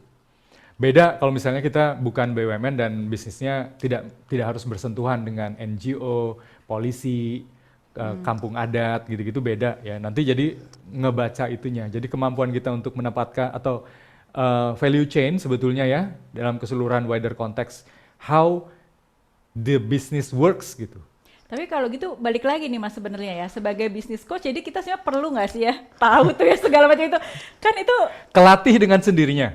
terlatih ya. Terlatih dengan sendirinya dengan Oke. variasi-variasi business case nantinya. Oke. Dan oke. itu yang, itu learningnya. Jadi kita nggak perlu jadi orang yang priceless. super pinter dan super tahu segala macam. Nggak harus, itu pick up nanti ya dengan case-case yang kita temui dan case yang paling sulit sekalipun itu harus di welcome. Meskipun yang tadi Mas Gunawan ya, kasus suami menggunakan uang istrinya untuk jual beli mobil ya, itu di welcome sebetulnya. Karena kita belajar sesuatu dari situ. Dan ya memang kita harus punya community ya sebagai business coach yang sharing. Supaya nantinya kalau di coaching Indonesia kan kita punya target khusus bisnis. Sharing di situ kasus-kasus dan nambah kaya nantinya ya. Jadi saya punya kasus yang lucu-lucu lah, banyak banget. Saya memang executive coach, tapi saya juga lama di business coaching dan ketika saya terjun di executive coaching, ini CEO juga ujungnya adalah business coaching buat organisasinya. Jadi di level corporate ya. Dulu saya business coaching di level retailer, penjual celana jeans gitu-gitu. Bukan celana dalam ya, penjual celana jeans ya. Tahu sih aku mau bilang gitu. Tapi oke. Nah, balik ke yang tadi itu ya. Sebenarnya kan jadi kadang-kadang nih jadi coach tuh kader juga gitu ya.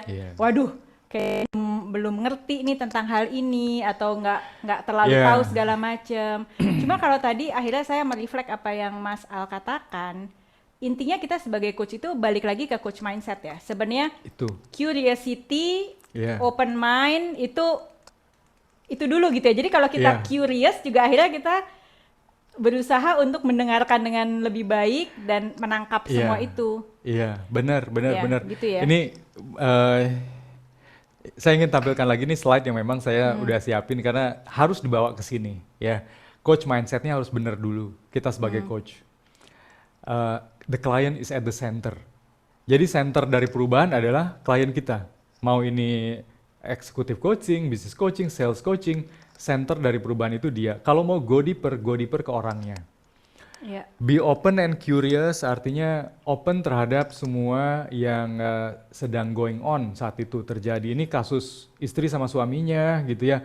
Be open dan curious what is actually happening di wider context. Ya, ini konteksnya apa sih? Ada banyak soalnya konteks itu ya. Memang ini wide dia memang, tapi dalam wide yang ini nanti kita bisa bagi-bagi lagi gitu. Aspek psikologisnya apa, aspek behavior di dalam keluarga itu yang kayak gimana. Be mindful in every moment yang memang nggak buru-buru berasumsi untuk kayaknya kamu harus bikin account di Instagram deh ya, banyak IG live deh ya, untuk dapetin followers supaya branding kamu naik gitu. Bentar dulu nih ya, kita mau explore sebetulnya apa maunya dia gitu. Expand possibilities artinya juga ada banyak peluang yang bisa kita explore dari percakapan. Di balik permasalahan ada pilihan, di balik tantangan ada kesempatan. Itu yang mau kita stretch gitu. Di balik keinginan pasti ada tujuan. Di balik kebutuhan ada dorongan, kita transform itu. Makin malam makin banyak nih sebenarnya filosofi-filosofi yang keluar ini. Tapi waktunya tinggal 5 menit dan saya mau minta izin dulu sama teman-teman semua. Mungkin kita extend dikit kali ya, karena ada beberapa pertanyaan yang belum sempat terjawab. Apakah oke untuk kita extend sedikit ya? Ada pertanyaan dari Mbak Alex tuh panjang. Dari Mbak Alex, iya nih. Seharusnya kan ekologi dan ekosistem menjadi aset untuk meningkatkan ekonomi. Tapi masih banyak pebisnis atau leader yang masih melihat mereka sebagai tools. Terkadang pebisnis paham dan bahkan sadar akan hal ini, tapi tetap saja dalam pelaksanaannya karena demi profit. Benar sekali, well-being dan fasilitas kadang terabaikan. Bagaimana supaya pebisnis atau leader bisa konsisten untuk memprioritaskan ekologi Ya. yang seimbang dan ekosistem yang positif? Itu adalah habitual thinking. Kalau dari pengalaman dan pengamatan saya, misalnya begini, saya nyetir dari rumah ke kantor, ya. Saya sebetulnya punya goal sampai di kantor ya. Tapi saya lupa ketika dalam perjalanan, saya lupa goal saya. Berubah goal saya itu menjadi emosi ketika ada motor, ada mobil, ada Metro Mini yang sembarangan parkir. Saya jadi lupa goal saya apa sebetulnya, dan kemudian di situ terlibatlah percecokan, dan ini banyak kan kejadian. Orang berantem di jalan meninggal. Ya. Ada banyak cerita yang mobil, ya itulah ya yang di Jakarta yang kemarin ya, sampai akhirnya dempet-dempetan, pepet-pepetan mengakibatkan pengendara jalan yang lain meninggal beberapa orang gitu ya. Itu karena mereka lupa goalnya apa. Kebanyakan dari kita nggak punya goal. Dan goal tidak sama dengan target. Makanya goal itu bukan profit sebetulnya. Goal itu apa? Goal pada ujungnya adalah sesuatu yang bisa membuat kita tumbuh.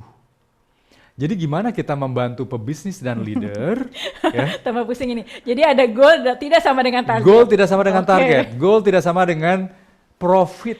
Iya, iya, Goal iya, iya. adalah something yang sifatnya inspiratif gitu. Nah, para pebisnis, para leader kita nggak punya goal, yang ada punyanya target. Kalau target udah pasti besok harus bisa untung berapa. Tapi goal itu sesuatu yang mewakili growth dari dia. Berarti ada value sebenarnya di dalam. Ada value.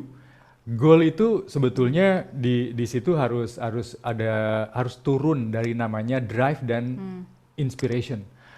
Apa sih inspirasi kamu setelah kamu melihat UKM-UKM ini misalnya kesulitan? Apa kamu merhatiin apa di mereka? Dari situ kemudian kita punya goal. Gimana kalau saya bikin mereka dalam satu community dan saya train untuk online bisnis misalnya? Iya. Baru goal ya, bukan yang targetnya untungnya berapa, itu nanti.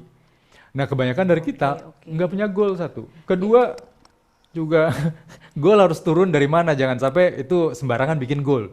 Goal harus turun dari vision. Dan vision itu pun ada rumus-rumusnya, dan inilah yang Iya, diperkonteks tadi. Iya, iya. Saya Panjang ini nih, kita bisa sampai jam 12 malam ini nanti ya. Jadi sebenarnya juga kalau saya pribadi saya pengen nanya sebenarnya apa bedanya vision sama purpose, tapi nanti dulu. Ini banyak sekali soalnya pertanyaan-pertanyaan yang Iya. belum kejawab nih ya.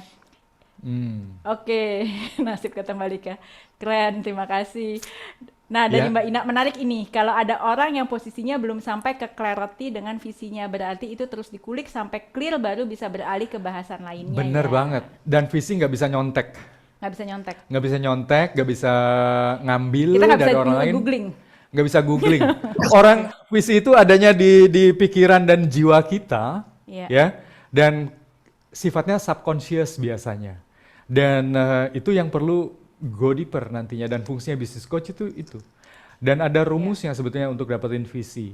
Vision itu sama dengan drive plus inspiration. Oke. Nah, apa itu drive? Go deeper nanti. Inspiration berarti kita ngelihat dari luar. Ketika kamu menyaksikan katakanlah ibu-ibu rumah tangga itu berbisnis dan mereka ternyata diambil uangnya oleh suaminya untuk beli rokok, Oke. ya, apa inspirasi kamu melihat kondisi itu?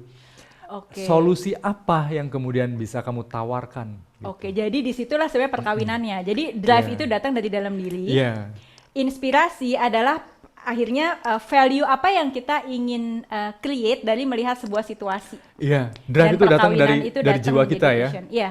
Drive datang Oke. dari dalam diri, dari jiwa kita yang paling murni. Kita itu terdorong oleh apa sih untuk berkontribusi bagi manusia lain. Itu yang mau ditemukan. Inspirasi tempatnya nanti dalam bentuk apa gitu. Dan Iya, itu harus iya. diperhatikan dari luar. Iya, Itu iya, yang iya. dikawinin. Gitu. Itu baru jadi vision. Makanya vision itu nggak pernah mati. Vision itu sifatnya timeless Iya, nantinya. iya. Oke. Thank you. Ada satu lagi nih pertanyaan dari Bu Bu Siti. Siti. Kalau seorang entrepreneur tidak memiliki target untuk membesarkan bisnisnya, melainkan hanya sebatas memenuhi kebutuhan saja dan mengakomodasi passionnya, Apakah kita sebagai coach perlu mengulik agar dia mau membesarkan bisnisnya? Seperti pembatik tadi, dia puas dengan sedikit pembeli yang mengapresiasi batiknya karena nilai seni, walaupun tidak mass production. Di contoh yang Bu Siti itu, orang tersebut bukan entrepreneur. Dia lebih ke Seniman arah, kali ya? iya, apa ya, hobi, Hobi. lebih ke hobi, ya. Ya. Dan oke banget, nggak apa-apa kalau tetap di hobi. Artinya dia menikmati apa yang dia sukai terlepas dibeli atau enggak, terlepas dari hari ini untung berapa. Itu namanya hobi. Dulu saya punya hobi itu, ya. Jadi ya mau laku mau enggak gitu, it's okay buat saya. Saya tidak punya namanya value creation. Kalau value creation berarti kita harus mikir lagi, kalau gitu gimana seandainya barang yang saya jual itu bisa lebih banyak, bagaimana caranya? Dan market saya bisa nambah dari sisi segmen usia, dari sisi latar belakang. Gimana caranya? Ada yang namanya ideation, idea creation. Baru kita ngomong entrepreneurship nanti di situ. Oke. Jadi entrepreneur itu ditandai dengan drive untuk selalu tumbuh, dan dari pertumbuhannya itu dia bisa menciptakan dampak kebermanfaatan bagi orang lain melalui solusi Oke. yang diberikan oleh si entrepreneur itu. Oke. Oke, jadi kalau buat saya pribadi nih, saya nangkepnya jadinya kalau yang tadi itu pembatik tadi itu dia hobi, Ya. itu untuk memuaskan dirinya aja sendiri. Iya. Ya, karena dia seneng, ya udah dia mengekspresikan dirinya. Tapi kalau kita ngomong entrepreneur, itu harus juga ada nilai buat orang lain. Iya. Gitu ya, oke. Ya, ya. Oke, lebih Saya punya luas. teman yang pebatik itu, ya, dan tapi sayangnya akhirnya komplain melulu gitu. Belakangan udah jarang batik saya jarang yang beli ya. Oh, berarti Jangan dia sebenarnya komplain, jangan sebenarnya ada komplain. keinginan dong Ada mulai. kepengen juga laku, Ada keinginan iya, juga. ada. Tapi Berarti jangan butuh coach komplain. itu Berarti harus untuk ditunjukkan ya, jalan yang Lu benar. mau main game di mana nih sekarang? Iya. Kamu mau ya akhirnya ya pilihannya ada di klien kita sebetulnya nantinya. Oke, baik. Oke, ada pertanyaan lagi nggak ya ini? Kayak Kayak kuliah S2, waduh, iya baliklah ya. Benar. S3 malah ini kayaknya ya. S3. Kesadaran di atas kesadaran. Iya, Ya. iya. Vision itu ekologi ya, kata Bu Ros. Vision akan mempengaruhi climate dari ekologi. Vision akan mempengaruhi Ya. climate dari ekologi. Oke. Ya, jadi vision itu kan sebetulnya apa yang ada di kepala kita ya, apa yang ada di pikiran kita, yang kemudian mempengaruhi behavior kita. Behavior itu adalah bagian dari ekologi. Misalnya, saya selalu berpikir bahwa orang lain itu lebih bodoh daripada saya, mereka nggak tahu apa-apa, saya lebih pintar. Itu akan mempengaruhi behavior saya ketika berbeda pendapat. Dan ekologinya rusak. Iya. Ya, hubungan antar manusia di ekosistem kerja itu. Jadi vision itu bagian dari yang memang bagian apa ya, mempengaruhi climate atau kualitas dari ekologi di dalam ekosistem. Oke. Nah, mungkin terakhir kali ya ini ya Mas Al ya. Jadi bagaimana nih kalau kita bisa punya, bagaimana sih sebenarnya akhirnya Mas Al melihat nih bisnis coach nih tempatnya untuk di Indonesia. Tadi kan kita bisa melihat nih Ya. ke depan. Hari ini ya memang perkembangan yang monumental buat Indonesia, di mana memang di pemerintahan periode kedua dari Jokowi ini memang fokusnya ke pembangunan SDM dan dikhususkan lebih ke entrepreneurship.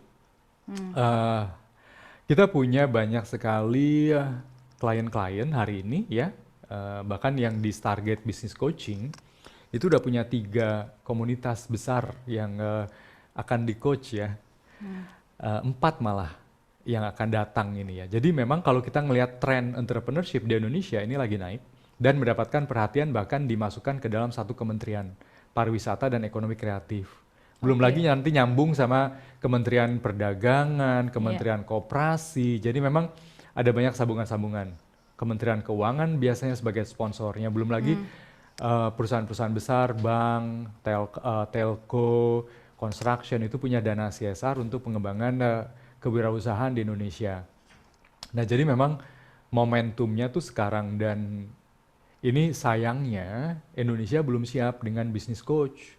Kita lebih banyak business mentor, business Iya. consultant, business teacher, segala macam. Jadi hanya memberikan pelatihan, ngasih model ABC, kadang-kadang nggak landing gitu. Dan tidak membentuk mindset entrepreneurship dari si klien. Biasanya yang kebentuk mindset berdagang. Ya. Terus dari sini untungnya apa buat saya? Dagang banget itu namanya ya. Jangan ngomong. Kalau kayak gitu nanti nggak akan hoki beneran. Karena hoki itu datang dari mindset yang tidak berharap. Ya kan? Nggak berharap, malah dapet. Nah ini bisa panjang nih Pak. Bisa panjang kalau gitu. Nggak ngarep malah dapet, ngarep malah nggak dapet. Jadi nggak hoki gitu. Ngarep untung malah nggak untung. Ngarep untung ujungnya malah kok kayaknya maksa banget sih kamu gitu ya. Mindset entrepreneurship itulah yang nanti jadi misi kita. Kenapa? Kalau saya sendiri, saya sih berharap nanti Indonesia itu kuat dari sisi fundamental ekonomi di level menengah. Dan itu butuh mindset entrepreneurial. Ya. Dan bahkan nanti kalau di organisasi, di dunia eksekutif ini intrapreneurship-nya yang mau dikuatkan. Entrepreneurship di dalam organisasi. Ya, jadi orang itu nggak punya bisnis sendiri, tapi dia berada dalam satu entitas bisnis yang dikelola orang lain, tapi dia berperan sebagai entrepreneur di dalamnya gitu ya. Itu Ya. intrapreneurship. Jadi yang kalau saya sih ngebayanginnya nanti kita mau kuat di fundamental business coachingnya di situ. Itulah yang unique value proposition kita. Ya. Dan kita nggak apa-apa juga kalau kita mau main sebagai business mentor, sebagai business consultant, tapi di konteks mana nantinya dalam wider konteks itu kita pakai topi konsultan dan topi mentor. Jangan semuanya Iya. disikat sama gitu ya. Iya. Mentang-mentang expert di digital marketing, semua jenis bisnis harus digital misalnya. Iya, iya. Nggak bisa kayak Karena gitu. itu tadi ujung-ujungnya balik kepada authenticity, balik Betul. kepada unique value proposition, Iya. yang semua Iya. benar-benar unik gitu ya. Iya, Oke. iya. Gimana kita sebagai coach, sebagai business coach dan lain-lainnya, kita contribute ke development seseorang yang sifatnya infinite gitu. Jangan Iya. saya coaching besok dia harus untung, nggak kayak gitu. Gimana dari coaching dia bisa mikir sendiri, akhirnya dia bisa grow dan sustain di dalam bisnisnya, di dalam kehidupan profesional kalau dia ini adalah karir misalnya ya. Nah, tempat kita tuh jadi meaningful nanti di situ. Ya. Ya. Hmm. Ini ada satu. Oke, kita dulu nih dari Orang biasanya mendambakan Oke, dari- sejenis penyihir karena kita culture yang biasanya pergi ke dukun, Dukun. Pak Riki, ya. Kita pengen langsung dapat jodoh gitu ya. Mandi 7 kembang dulu baru dapat jodoh dong ya. Nah, Nah, itu tergantung airnya ngambil dari mata air mana. Iya. Oke, tadi itu terus ya, apakah ekologi jadi tagline bisnis? Ekologi, ekosistem, ekonomi. Ekologi harus bisa jalan bersama dengan ekosistem untuk menjerit ekonomi. Ini yang nyambung sih nantinya. Iya. Ya, Ya, nih Mbak Ina nih mau jadi bisnis coaching ya. Jadi kalau banyak orang bisa pada akhirnya ya menerapkan mengabsorb dan menerapkan sebenarnya si mindset entrepreneur itu. Iya. Kemudian juga kita sebagai bisnis coach bisa bantu semua orang ngelihat dari wider konteks, deeper konteks yang kayak gitu-gitu Iya, ya. Ini iya. akan luar biasa nih Indonesia. Iya, dan misi kita nantinya itu saya juga sempat nyiapin, ini ada beberapa pointer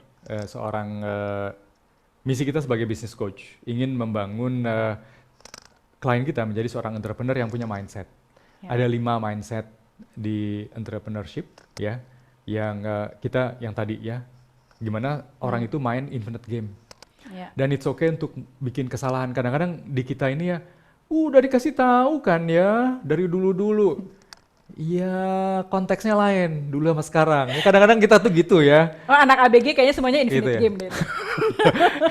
Nggak Kelasnya apa-apa pinter. bikin salah. Iya. Yang penting belajar dan kemudian dia bisa dapat pengalaman untuk pertumbuhan ke depan.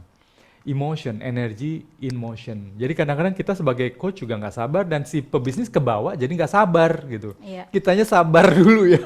Kita konversi kepanikan menjadi sebuah ide misalnya. kebutuhan untuk diakui menjadi dorongan untuk nantinya menciptakan, mewujudkan, dan itu mengkonversi energi. Emosi itu bagus nanti kalau kita explore di dalam wider konteks. Agility opens the possibility. Harus cepat nangkep, dan kemudian nanti possibility-nya apa, peluang apa yang kebaca dari sana. Dan on your choice nantinya beneran memang ingin memiliki. Kadang-kadang orang punya bisnis tapi tidak merasa memiliki bisnisnya. Jadi marah-marahin orang lain. Jadi gini misalnya ya, saya punya bisnis customer service dan setiap kali karyawan saya handling komplain saya salah ke konsumen, saya marahi dia. Gimana punya customer service yang baik kalau sehari-hari saya tidak memberikan service kepada karyawan saya yang memberikan service kepada konsumen saya. Itu ekosistem. Iya. Jadi saya di situ, kalau saya adalah pebisnis di situ, saya sendiri tidak memiliki bisnis saya. Karena saya tidak mendemonstrate ekologi. Ya, saya merusak ekologi sendiri sebetulnya. Jadi jangan harap saya kemudian dapat konsumen dari situ. Oke. Terima kasih. Jadi ada ini ya, 5 entrepreneurial mindset. Oke. Dari Mbak Alex nih, semua jawabannya meaningful sekali, Coach Al. Thank you. Dari Mas Diki tadi yang itu ya, orang biasanya mendambakan sejenis penyihir atau juru selamat atau sang pembawa keajaiban. Itu saya dulu, ya. Jadi bisnis saya adalah yang persis kayak gitu jauh hari sebelum populer di Indonesia. Tahun 2004 saya bisnis yang kayak gitu, bombastis. Yang dicari mental bisnis. Dan sebelum Agung Podomoro menampilkan besok naik ya harga jam 12, saya sudah melakukannya tahun 2005 itu dengan produk saya, ya zaman dulu banget ya. Tapi kemudian di situ saya merasa sedih. Ya. Siapa yang bisa ngejamin 10 kali lipat ya? Kita bukan Tuhan.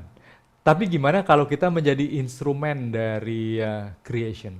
Ya, menjadi instrumen dari creation yang kemudian ditandai dengan ide gitu nantinya, memprovok ide itu.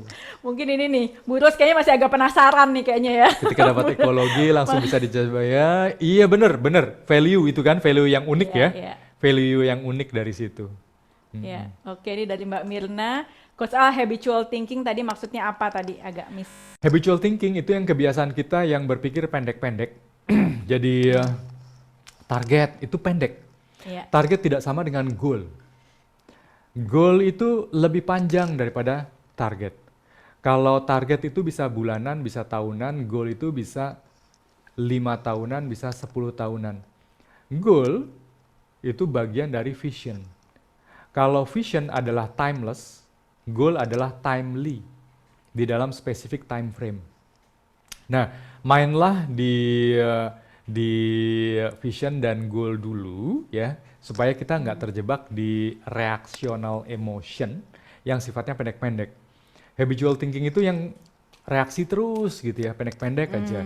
Kalau di dunia sales kan, target naik ya, udah langsung stres duluan itu. Nggak, biasanya sih langsung gini, marketing promonya mana? Oh iya, mikirnya pendek kan? Kalau nggak ada diskon gue nggak bisa jualan. Mikirnya pendek kan? Iya, itu habitual thinking, kita biasa berpikir pendek. Yang pendek itu adalah actionnya. Actionnya pendek aja, tapi thinkingnya itu yang panjang. Jadi think global, act local. Tagline itu ya. Oke, itu tagline. Itu jangan-jangan bisnis tagline ya. Soalnya think global. Kalau think global ini ya, ini kan ada kejadian menarik kan, saya selalu baca kisah bacaan pos kota yang sekarang jadi koran online ya. Yang itu yang anak muda dipepet sama nggak taunya dia polisi gitu ya, berantem lah di situ, kemudian polisinya dikejar, kemudian keluar dari trotoar, kena ibu hamil yang lagi ngendarai motor, kemudian nabrak lagi pedagang, gitu. Itu adalah habitual thinking yang selalu mikirnya pendek-pendek gitu. Tapi nggak mikir panjang, sebetulnya tujuan saya nyetir ini apa sih? Saya mau kemana dan apa yang saya prioritaskan sekarang. Kalau saya punya jawabannya sekarang setelah saya explore terus ya. Tujuan saya berkendara adalah mendapatkan kenyamanan. Define itu dulu. Kenyamanan itu timeless. Jadi ketika ada yang mepet dikit, nggak apa-apa, it's okay, biarin aja jalan, ya. Yang penting saya tetap nyaman di situ, itulah saya ingin maintain ekologi di dalam diri saya gitu. Gimana kalau itu dijadikan sebagai tagline bisnis? Ya, itu benar memang jadi level tagline. Multinational tuh sekarang gitu Oh semua gitu tuh. ya. Think global, act local. Global. Global local. Local ya. Oke, ini udah kita lewat hampir Iya. hampir Oh, 20 menit Masya ini. Allah. Iya, mohon maaf nih Gitu. teman-teman. Terima kasih banyak. Jadi Mas Al, kita tadi udah bahas mengenai apa sebenarnya ya entrepreneurship itu tidak sama dengan pedagang, ya kan? Terus kemudian ada mindset entrepreneur ya, ada lima mindset. Kemudian ada 3 hal yang kita harus mengajak klien kita untuk mengadop itu dan diri kita juga, yaitu tadi clarity, agility, flexibility. Yeah. Terus kemudian dalam proses kita melakukan itu semua ada frameworknya nih, ada 4 pilar bisnis, ada systemic coaching ya, go deeper, Yeah. go wider ya, ada 3 eko gitu kan, ekologi, ekosistem, ekonomi gitu. Nah tapi jadi untuk ini semua mungkin penutup nih kali ya. Apa sih yang buat teman-teman nih supaya mereka bisa belajar nih semua ilmu yang tadi saya pikir apa jangan-jangan Iya. kuncinya baca pos kota aja. Kuncinya baca ya koran inilah ya. Online yang sekarang banyak pos kota online ya, warta kota. Warta ya. kota. Tapi gimana nih supaya jadi kita kan ini kan ilmunya banyak banget ya, dan kalau kita pingin jadi business coach yang efektif, yang handal ya kita kan bisa menyerap ini semua dengan cepat. Gimana tuh Mas? Iya, ini saya sih nyiapin pointer ya buat teman-teman kalau mau merepap di sini itu. Jadi intinya sih kalau di slide inilah journey kita menjadi coach, dan kalau kita mau specialize di konteks yang kita sedang bicarakan, artinya kita jadi business coach, dan gimana caranya dan apa yang dipelajari itu sebetulnya yang pertama kita harus bisa nantinya sebagai business coach conduct conversation di dalam konteks bisnis yang wide and deep ya nanti di situ. Nggak terjebak ini ujungnya ke persoalan suami, istri, anak gitu ya. Tapi ini konteks gedenya kan bisnis. Suami, istri, dan anak itu adalah ekologi yang mempengaruhi bagaimana bisnis itu sekarang perform gitu. Dan itu masuk di dalam konteks business coaching di level transformational nantinya. Jadi business coaching conversation itu yang beneran, yang gayanya kita itu yang transformational. Saya mentransform dia atau saya memfasilitasi transformasi di dia mentransform anaknya, mentransform suaminya, mentransform karyawannya, mentransform bisnisnya, ekosistemnya, ekonomi dari semua orang kemudian happy. Suaminya sekarang bisa jual beli mobil dengan modal yang lebih gede loh ya.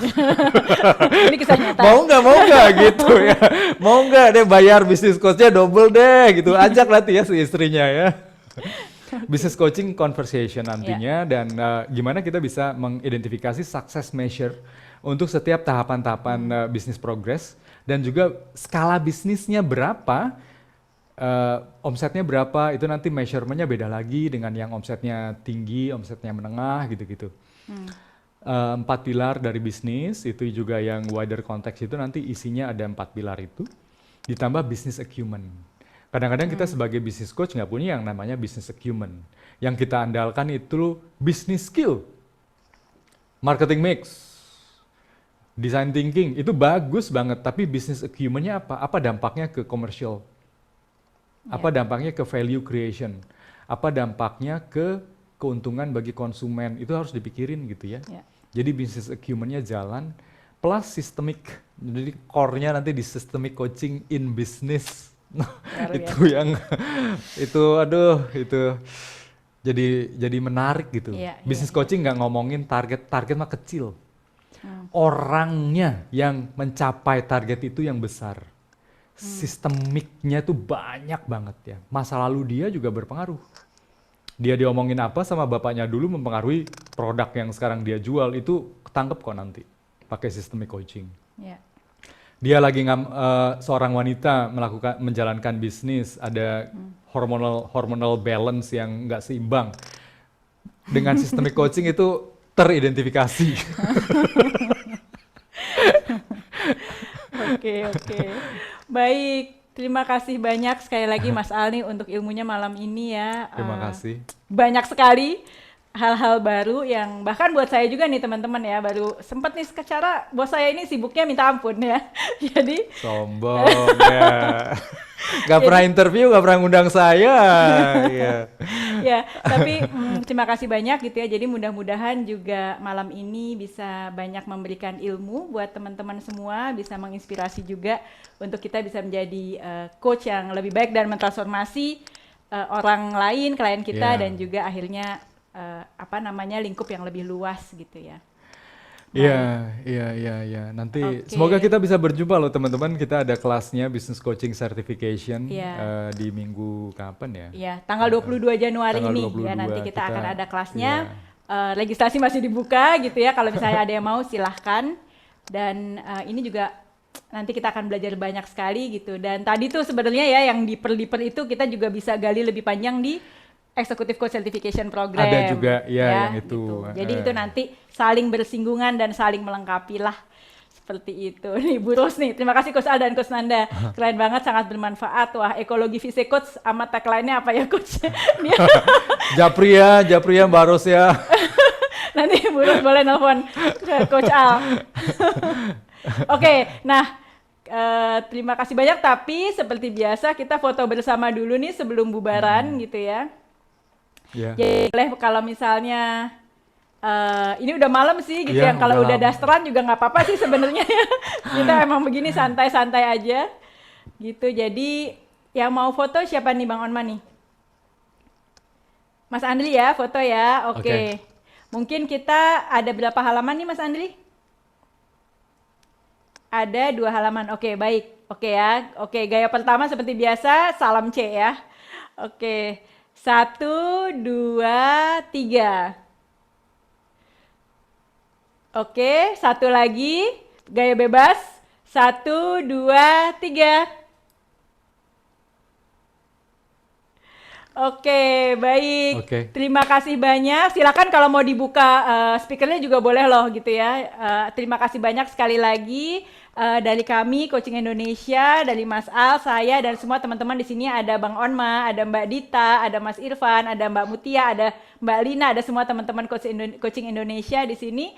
Dan terima kasih banyak sekali lagi atas kehadirannya. Semoga malam ini membawa manfaat. Assalamualaikum warahmatullahi wabarakatuh. Terima kasih. Waalaikumsalam warahmatullahi wabarakatuh. Thank you. Thank you semua. Thank you. Hai Mas Mana Iko. Oh, Coach Nanda bajunya bagus banget. Iya, Coach Nanda Terima sama kasih. bajunya. Iya, kalau Coach Al Dijual pernah nggak? lihat Dijual nggak? bajunya di CI waktu Saya cuma ada. punya baju ini doang ya, selalu dipakai, warnanya sama. Oh gitu ya. Sekiranya beli selusin di Tanah Abang. Ini sebenarnya adalah kiat ya, supaya nggak usah punya stok banyak ya Mas Al. ada Bang Onma. Kan susah. Ini sebetulnya yang tidak tadi diomongin ya, pengusaha batik. Pengusaha batik Ya, dia Ngumpulin. produknya ini doang ya. tidak menarik keuntungan. Tidak Hanya menarik sekedar keuntungan. hobi memuaskan diri. Oke, Iya. terima kasih banyak Mas Putu, Mas Ciko, Pak Thomas, siapa lagi nih? Pak Hussein, Mas Pak Bernard, semuanya thank you. Sampai ketemu lagi insya Allah di bulan depan di Yuk Ngocing 9 ya. Sampai jumpa. Salam. Terima kasih Coach Al, Coach Nanda. Thank Terima you. kasih.